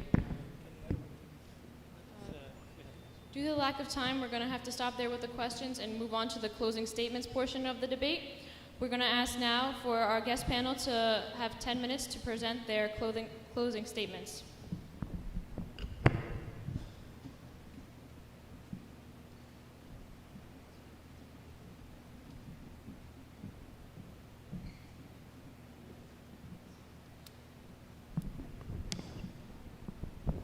Well, we've heard some questions about why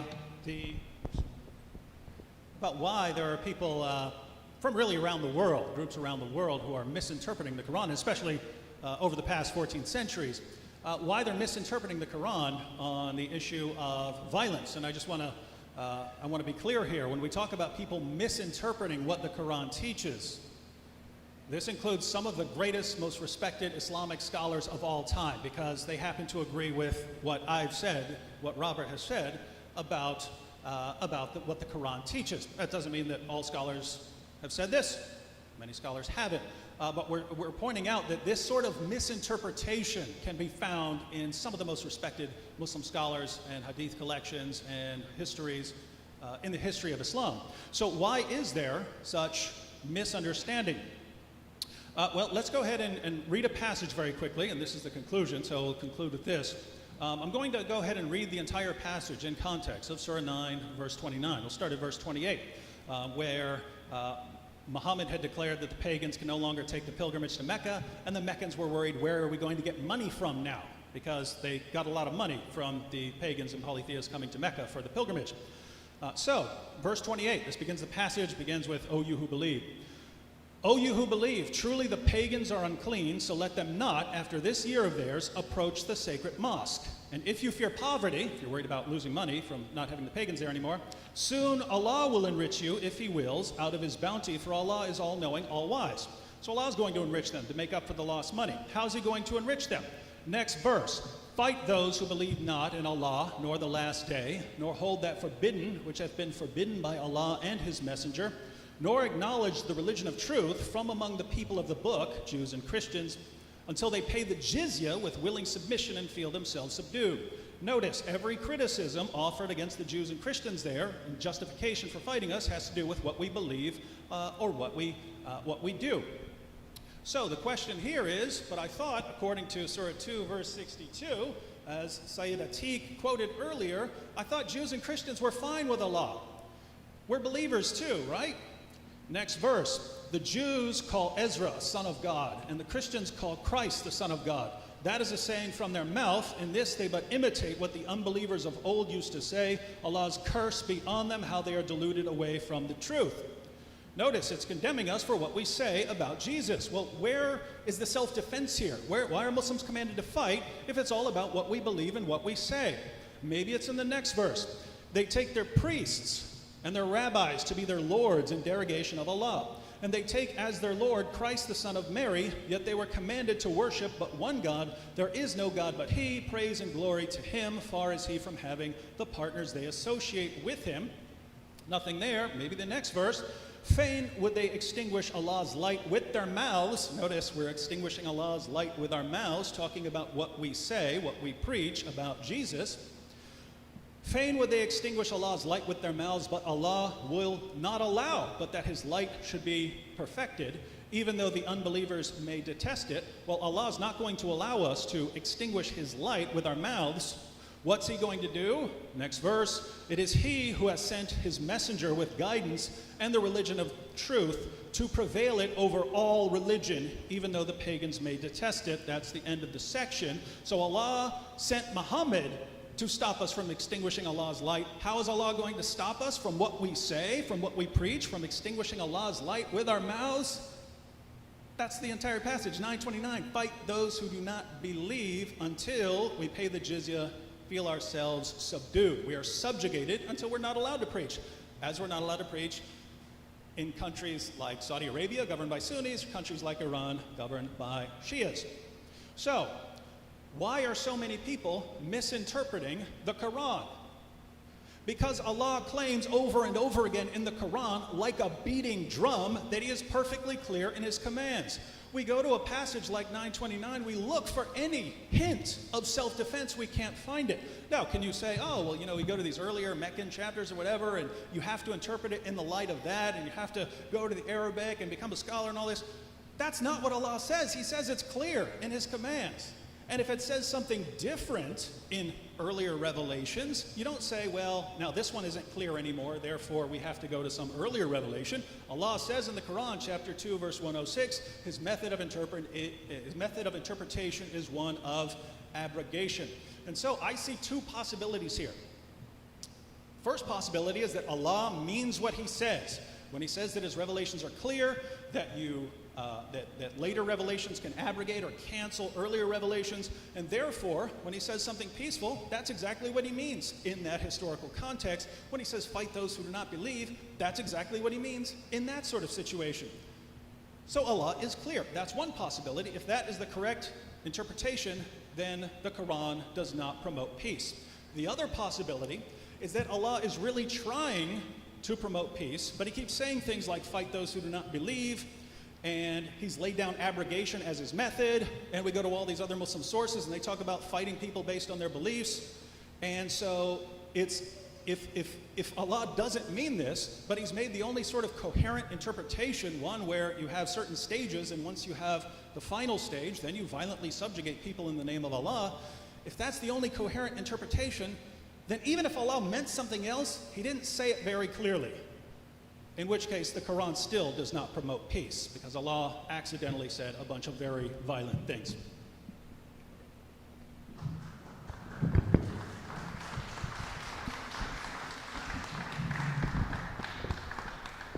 Just to amplify on what David says, the Quran says, Muhammad is the messenger of Allah. Those who follow him are merciful to one another, but harsh to the unbelievers. That's chapter 48, verse 29. Then in chapter 60, verse 4, Abraham says to his father, we have rejected you, and there has appeared between us and you hostility and hatred forever, until you believe in Allah alone. And there are many other passages as such. Chapter 9, verse 123, fight those of the disbelievers who are close to you, and let them find harshness in you.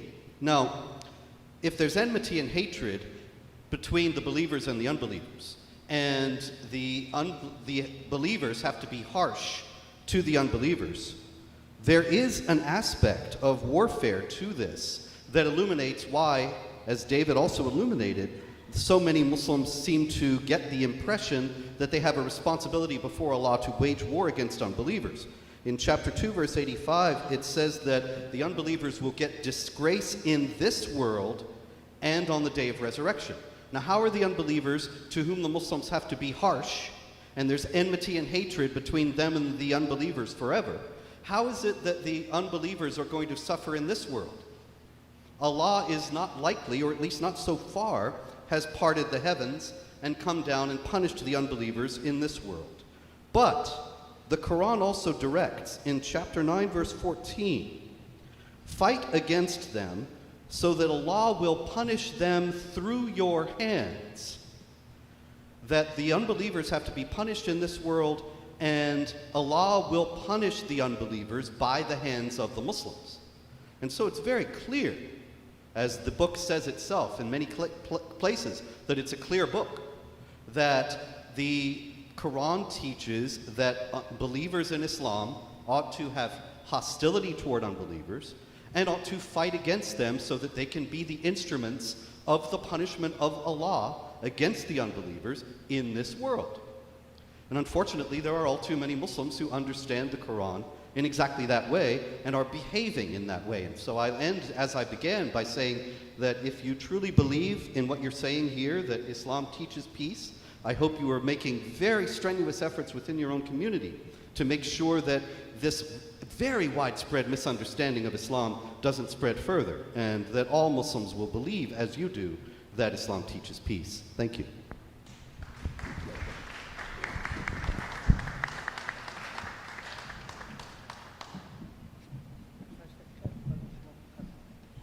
Thank you. Now, Sayyid Atiq and Sheikh Sakhawat Hussain will have 10 minutes to present their closing statement.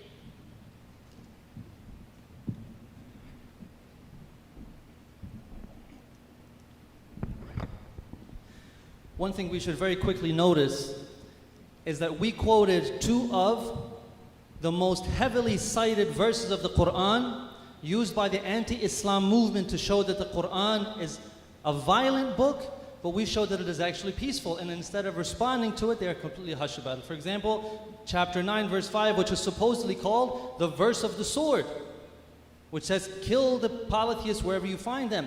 But the verses before and the verses after show that it is in self-defense, and it is limited to the ethical limits of warfare. Completely hush about it. Or chapter 4, verse 89. In so many of their videos and writings, I'm sure many of you have seen their videos and writings, you'll see that they quote these two, 9:5 and 4:89, so many times as verses of violence, but the context when you read it is absolutely the opposite. So, when it suits them, now they're going to try to use the context, for example, chapter 9, verse 29, to try to show, oh, now we're going to read the context, but if the wording of the verse itself clearly shows that it is not talking about just general people, but is talking about those people who are killing and are massacring then whatever the context says does not apply to that verse. Verse 929 says, fight those who do not believe in Allah or the last day, and they do not hold sacred what Allah has held sacred. And as we explained, that terminology is very clearly only used in the Quran to refer to the sanctity of human life. So it is referring to the sanctity of human life and nothing else. And one who misunderstands and doesn't get the nuances of the Arabic language or the language of the Quran in this way should not be passing judgments on the Quran. So if you misunderstand the verse, which is very clear to us, then you will think it's violent when we know that it's actually in self-defense. So the Quran is clear, but the Quran has also said that it has been revealed in the Arabic language. So if we are going to get a basic understanding of the Quran, yes, we can read translations. If I just want to go to Sunday school, if I want to get elementary classes on Islam, I can read through the translations. But if I want to start passing judgments on the religion and on the scripture, if I want to pass judgments that this book is a violent book and there's no other way possible, then I have to become a scholar and I have to become an expert in the language of that scripture. And this is the same when reading words like disbelievers. Disbelievers doesn't always just mean all disbelievers. For us, it's clear. Who understand the Quran properly, we interpret it properly, that sometimes it means those disbelievers that are attacking you, and you must perform self-defense against them. And anyone who has experience with different languages knows that sometimes certain words and certain phrases cannot be encapsulated into a single word or a single phrase in another language. This is sometimes completely impossible. And yes, I appreciate that Mr. Robert Spencer encouraged us to fight against these terrorists. Yes, we do, and we fight on two fronts. We're fighting against the terrorists who misinterpret the Quran on one side, and we are intellectually fighting against the anti-Islam movement and misinterprets the Quran on the other side by saying that the Quran is a book of violence. So just to give you some examples of what are the results of saying that the Quran is a book of violence and that Islam is a violent religion, this has repercussions all across society. Ben Carson, who was a former presidential candidate and who is now the head of the Department of Housing and Urban Development, he said that a Muslim shouldn't be president. President Donald Trump has said during the campaign that Islam hates us. Former presidential candidate Herman Cain said he would not appoint a Muslim to his cabinet or as a federal judge because, quote, there is this creeping attempt to gradually ease Sharia law and the Muslim faith into our government. Former Arkansas Governor Mike Huckabee said, can someone explain to me why it is that we tiptoe around a religion that promotes the most murderous mayhem on the planet? So the Muslims will go to the mosque and they come out of there like uncorked animals, throwing rocks and burning cars. The same Huckabee, he objected to churches that rent space to Muslims like Berean Presbyterian Church has done today by saying if the purpose of a church is to push forth the gospel of Jesus Christ, and then you have a Muslim group that says that Jesus Christ and all the people that follow him are a bunch of infidels who should be essentially obliterated, I guess I have a hard time understanding that. So Huckabee, a governor, a former presidential candidate, a media personality, thinks that Muslims believe that Jesus is an infidel. This is how far the anti-Islam propaganda has gone.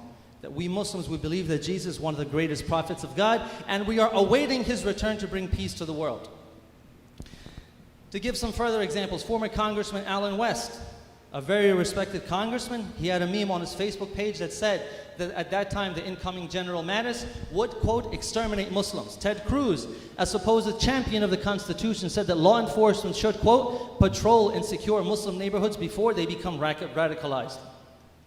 Recently, about a month ago, an Afghan team of female engineers was prevented from entering the United States for a robotics tournament, and they were only allowed entry after public outcry, while at the same time, the captain of the team's father was killed by an ISIS suicide attack on a Shia mosque.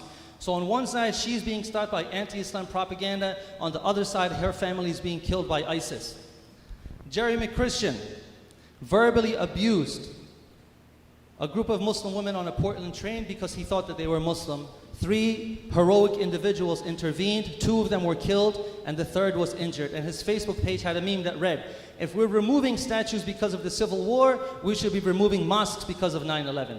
And if, in case anyone is wondering, police said that his record did not show any record of mental illness.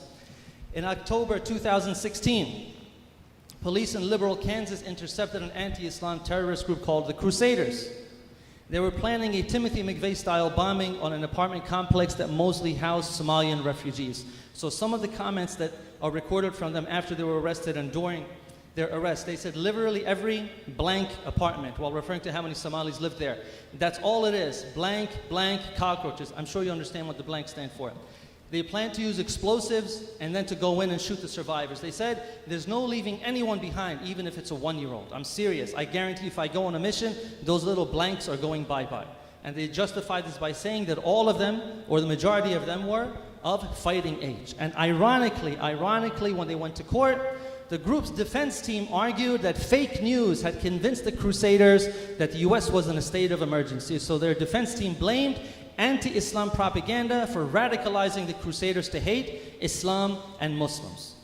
So the anti-Islam movement tells people that the Quran commands people to kill non-believers without provocation, to force non-believers to convert, to force non-believers to become second-class citizens, to replace all world governments with an Islamic government, and that all throughout this they are lying to achieve their goals.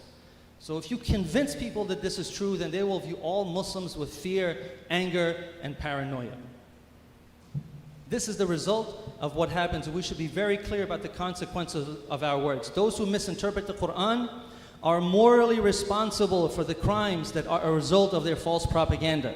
These people who do these actions, to give you an example, the Norwegian terrorist who killed scores by the name of Anders Breivik, he wrote a 1,500-page manifesto before he committed this terrorist act, and he heavily quoted our respected guest panelist, Robert Spencer, as justification, as inspiration, as the reason for why he went into this. And in his defense, of course, in his defense, Mr. Robert Spencer did say that whoever gets the idea that you should go ahead and kill people from the things that he writes, he said they're crazy. In his defense, of course, he doesn't agree with that. We're not saying that he does, but we're just putting forth the idea of what happens, that when you say something and you cause the entire community and an entire religion to be feared, to make people think that they're constantly coming to attack you, that there's worldwide conspiracy of 1.8 billion Muslims, then what do you think is going to happen to people who believe this and they want to protect their families, they want to protect their country? Do you think that some of them are just going to sit around and let this happen if they think that this is going to happen? No. When the Quran is misinterpreted, Muslims lose to terrorists on one side and we lose to the anti-Islam movement on the other side. Terrorists like ISIS are wrong about Islam, the anti-Islam movement is wrong about Islam.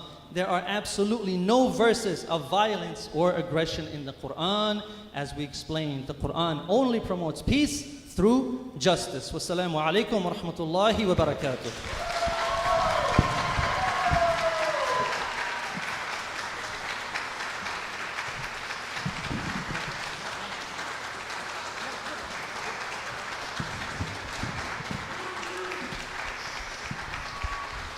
Bismillah ar-Rahman ar-Rahim.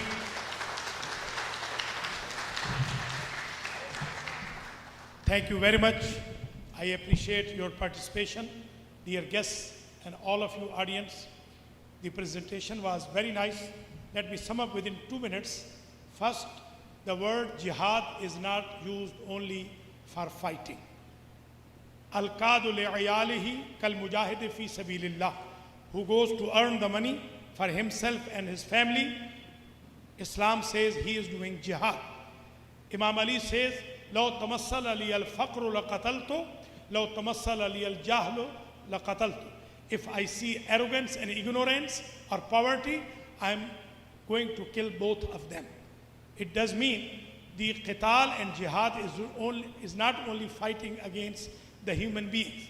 My humble request from both guests is, you find there are a lot of contradiction in the Bibles.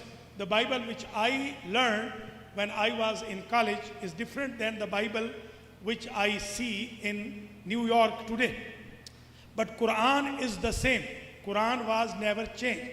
I read in the Bible in Nolakha Church that there will be Imam Mahdi coming, and behind him Jesus is going to offer the prayer. So Jesus is going to offer the prayer behind any terrorist or promoter of the terrorist. I humbly request all of you, please understand the Islam and Quran. Islam is the religion of peace, and Islam is not only submission. Islam means silm, which means peace. That is why we say Salamun alaikum, peace upon all of you. And I end my humble talk with this, Salamun alaikum. Peace be upon all of you. May Allah bless you all. May Allah bless United States of America. May Allah bless revealed religion followers. And may Allah give us unity, as Quran says, Ta'alaw ila kalimatin sawa'in baynana wa baynakum an la na'budu illa Allah wa la nushrik bihi ahada. Quran is claiming, come toward unity. O people of book, come toward unity. And Prophet, if he delivered this hadith to kill them until they say Shahada, La ilaha illallah Muhammadur Rasulullah, so how come he did not kill those Jews and Christians who were capturing the market of Medina, and they were never killed by Prophet or army? And when they stopped them to come into Al-Kaaba, because they were showing their worship as a naked, you will kick them out if they come in downtown of Philadelphia as a naked. Police will arrest them. These were the reasons. If you go and review the facts, you will find Islam is the true religion of the world.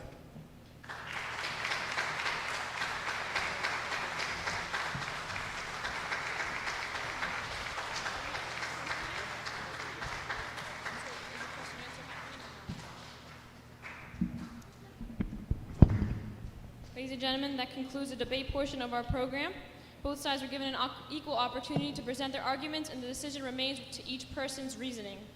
We would like to thank our panelists and our wonderful audience for attending, and we have a few announcements to make about future programs. Okay. Okay, anyone? Yes, okay. We would like to thank everybody for attending today's program, and if you would like further information about the program going on at Imam Ali Masjid or at IMC Philly, they will have that information available to you, so you can sign up to be a part of the newsletters and be aware of the future programs.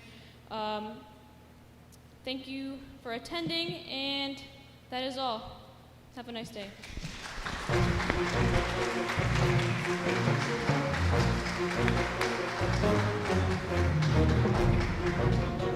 Hi everyone, I'm here with Robert Spencer. Normally, I wouldn't add anything to the end of a debate that came afterwards, and there is, there's a kind of urge to do that, because I've never left a debate where I didn't walk out thinking, oh, I should have responded to this and this and this and this and that, and didn't get time. I was responding to other things. But at the same time, debates are set up to be fair and have equal time and so on for a reason, so that, one person doesn't get extra time. And so I've always found it kind of lame when people make put out the debate video and then they add a bunch of stuff to it to respond to other things people said. That's different from making videos afterwards where you respond to something separately, but, debates kind of should, I think, stand as they are. But there is an exception in this case, because our friend Atiq, whom you just saw debate with, at the end of the debate, he mentioned some things about Robert here, and Robert would have liked to have responded, but we were out of time. We had no further opportunities to respond. After the debate, when Robert mentioned that he had some objections to what Atiq had said, Atiq said, well, if I had known that you wanted to respond, then I would have given you the opportunity. And then he confirmed this in email as well. So this sort of has Atiq's stamp of approval that there was something new brought up in the conclusion that we never had a chance to respond to. And Atiq said he would have given us the opportunity to respond to it if he had known. So he thinks it's okay to respond afterwards, and you did want to respond, right? Oh, absolutely, yes. Okay, so if again, Atiq says it's okay, and Robert did want to respond. So in this situation, I think it's okay to add something at the end now. What was it that Atiq said? And we can see why he's saying this. I hear this from a lot of sides, right? I hear this from a lot of people saying the same thing. This is not just Sayyid Atiq. Yeah, if I hadn't gone through Breivik's manifesto, and I just listened to what I hear from the media, I would probably think, if I didn't know you, I would probably think something similar to what Sayyid said. So yes. what was the gist? Sayyid Atiq was making the argument that I was mentioned many times in Breivik's manifesto, And of course, Breivik being the psychopath who killed people, 77 people was it, in Norway a few years back. Did he And- attack Muslims, by the way? No, he didn't. Okay, He was just attacking people at a youth camp. Yeah. And non-Muslims. In any case, Saeed Atiq was making the point, or attempting to make the point, that our pointing out, and specifically my pointing out, the violent elements of the Quran and the Sunnah was inciting violence against Muslims. And his first and only exhibit of this was Breivik. But the reality is, if you look at Breivik's manifesto, I did not incite him to violence. And the whole idea that my writings are somehow indicted by Breivik's actions is not founded on fact, but is simply a propaganda point designed to discredit my work and the work of everyone who is calling attention to the violence in the Islamic texts. Yeah, and again, if I were to just hear what some reporters in the media have said, I see why people would think that Breivik was reading you, and then he became concerned about jihad and the threat of jihad, and then decided to go on a killing spree because you convinced him that something needs to be done about this. And there are multiple problems with this. I went through Breivik's entire 1,500-page manifesto. I didn't read every page because some of it was just like rambling about his daily routine and recipes and stuff like that. But all the parts that talk about his thinking, what led to his attack, that's all in there. And it's there for anyone who wants to look it up. And when you go through his actual manifesto, you find out exactly why he launched an attack. He explains it all. And it has absolutely nothing to do with anything Robert said. In fact, there's no way Robert had it. Unless Robert has a time machine, there's no... Do you? No, actually, I had one, but it broke. Unless Robert has a time machine, there's no way he could have led Breivik to this attack. And the reason is Breivik says that he became concerned about Muslims and immigration when he was growing up, when he would see areas where Muslim immigrants had started accumulating, and that his friends would get beaten up by Muslims and so on. And he sort of grew up having a problem with certain Muslims. And he said in the 1990s, he read the Quran and the Hadith and began to see Islam as an ideological threat. After that, he said that he just wanted to go into politics to try and to deal with it on the open stage, to deal with it through discussion, through debates, and so on of what course his country should take. But he said he came to realize that any attempts at discussing Islam are met with charges of racism and bigotry.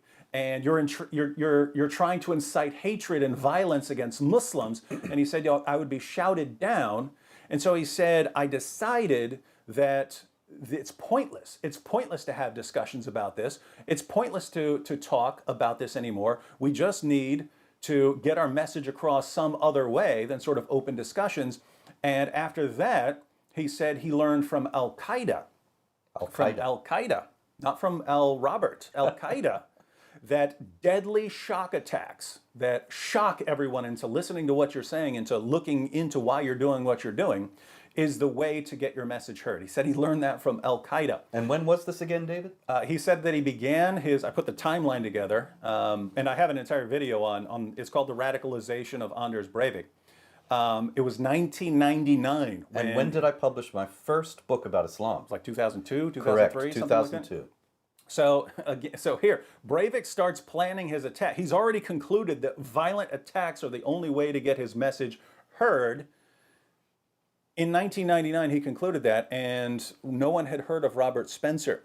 So Spencer's only role in Breivik is for part of his manifesto. When he goes around, he's quoting all kinds of people. He's quoting the founding fathers of the United States and John F. Kennedy on the need for violent revolution if no one's listening and so on.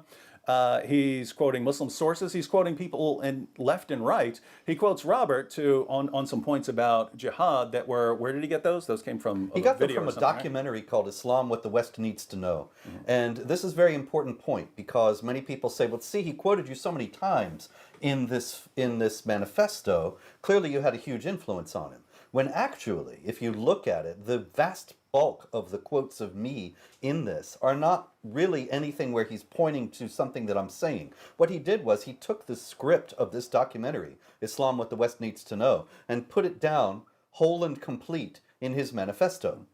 Nobody knows where he got it. The transcript was never published, and who handed this to him remains unknown. But nonetheless, the whole script is in there, and I speak a lot in it. There are many other people in it as well, but every time I speak, my name is mentioned. So if you just take a straight count and say, this is how many times he quotes Spencer, there are 40, 50, 60 times, and it's just from this documentary.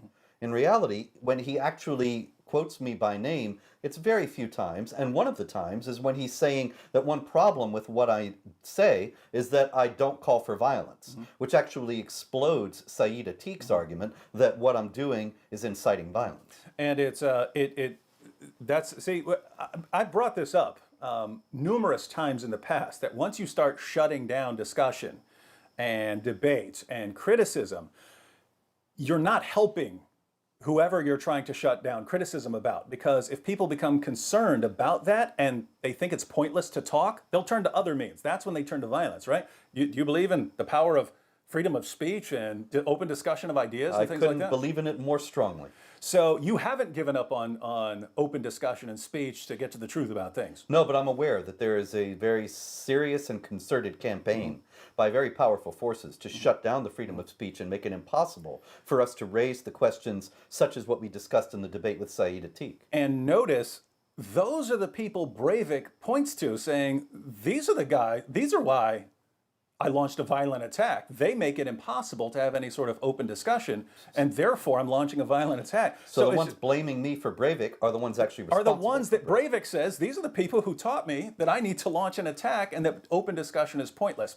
That's right. So that is just amazing. And yet, there is a point here that I think needs to be addressed, and that's sort of taking a step back and thinking about the criticism, not just directed towards you, but sort of in general, that if you are criticizing Islam and saying Islam is a threat and jihad calls for the subjugation of the world to Islam and Sharia and things like that, then there are people who could become concerned about that and say, you know what, even though Spencer's not calling for violence and other people aren't calling for violence, I'm going to become violent. And so the criticism is you're sort of fueling anger towards Muslims, and therefore it's leading to violence. But if we take this criticism seriously, right? In other words, if we say, yes, if you criticize someone, if you criticize some position, then you could incite violence among some person who agrees with your criticism, but thinks that your solution, namely talking about it, is not correct, and you need to do something more violent. If people took that seriously, then they should say Republicans can't criticize Democrats, Democrats can't criticize Republicans, because there can always be someone who says, you know what, those Trump supporters, they're really bad. I have to go on a killing spree against them. Or, those Hillary supporters or Bernie supporters. Or those foes of jihad terror. Yeah, we have to go and kill them. And matter of fact, think about this, right? Atik painted you as a threat to Muslims everywhere, not because you're calling for violence, but because you're inciting hatred towards Muslims, and therefore some people are going to act on that. But in doing so, he's pointing to you and saying, look, he's a threat towards Muslims. So if we take Saeed Atik's criticism seriously, we have to say that he's inciting violence against Robert. If violence ever happened to you, if a Muslim ever came to kill you because of the threat you're making towards Muslims, he's responsible for inciting this hatred towards you. And I have had Muslims try to kill me, and other leftists try to kill me in Iceland. And so, David, it's interesting to note that while Saeed Atik was claiming that I was inciting violence against Muslims, he was there at the debate without bodyguards. The sheikh was there at the debate without bodyguards. I was the only one there with bodyguards. And everybody knew that that was entirely reasonable and justified, given who is under the real threat. And just to go along those same lines, so no one should be criticizing others' positions, because even though you may be peaceful in your criticisms, other people who agree with your criticisms might turn things in a more radical direction. Notice, no Muslim should ever criticize Israel or anything Israel does, right? Could incite violence. Because you could be completely peaceful in criticizing the actions of Israel, but we know it does happen that people become enraged about that and just go and randomly kill men, women, and children, like even children and babies of Jews. Now, it wouldn't cross my mind to say, therefore, you should have no criticisms of Israel, or you shouldn't be allowed to voice your concerns about something Israel does. If you think Israel does something wrong, you should have every right to talk about it and say, I think they're wrong for this, this, and that. So to say that you can't criticize like that because it can lead to violence, and in that situation, we know for a fact it leads to violence.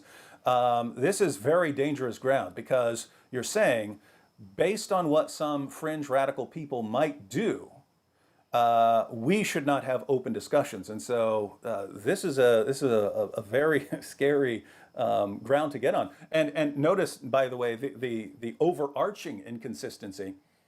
If Robert criticizing Islam and Islamic ideology could lead to violence, because someone might listen to him and then say, hey, Robert's he's right in what he's saying, but he's wrong for being peaceful about it. We need to go on a killing spree. Then all the more the Quran and Muslim sources are wrong for what they say about Jews and Christians and other unbelievers. The Quran calls Jews and Christians the worst of creatures. The Quran says that we need to be silenced, that we need to be subjugated, that we need to feel ourselves subdued. Muhammad said that he'd been commanded to fight people until they say there's no God but Allah.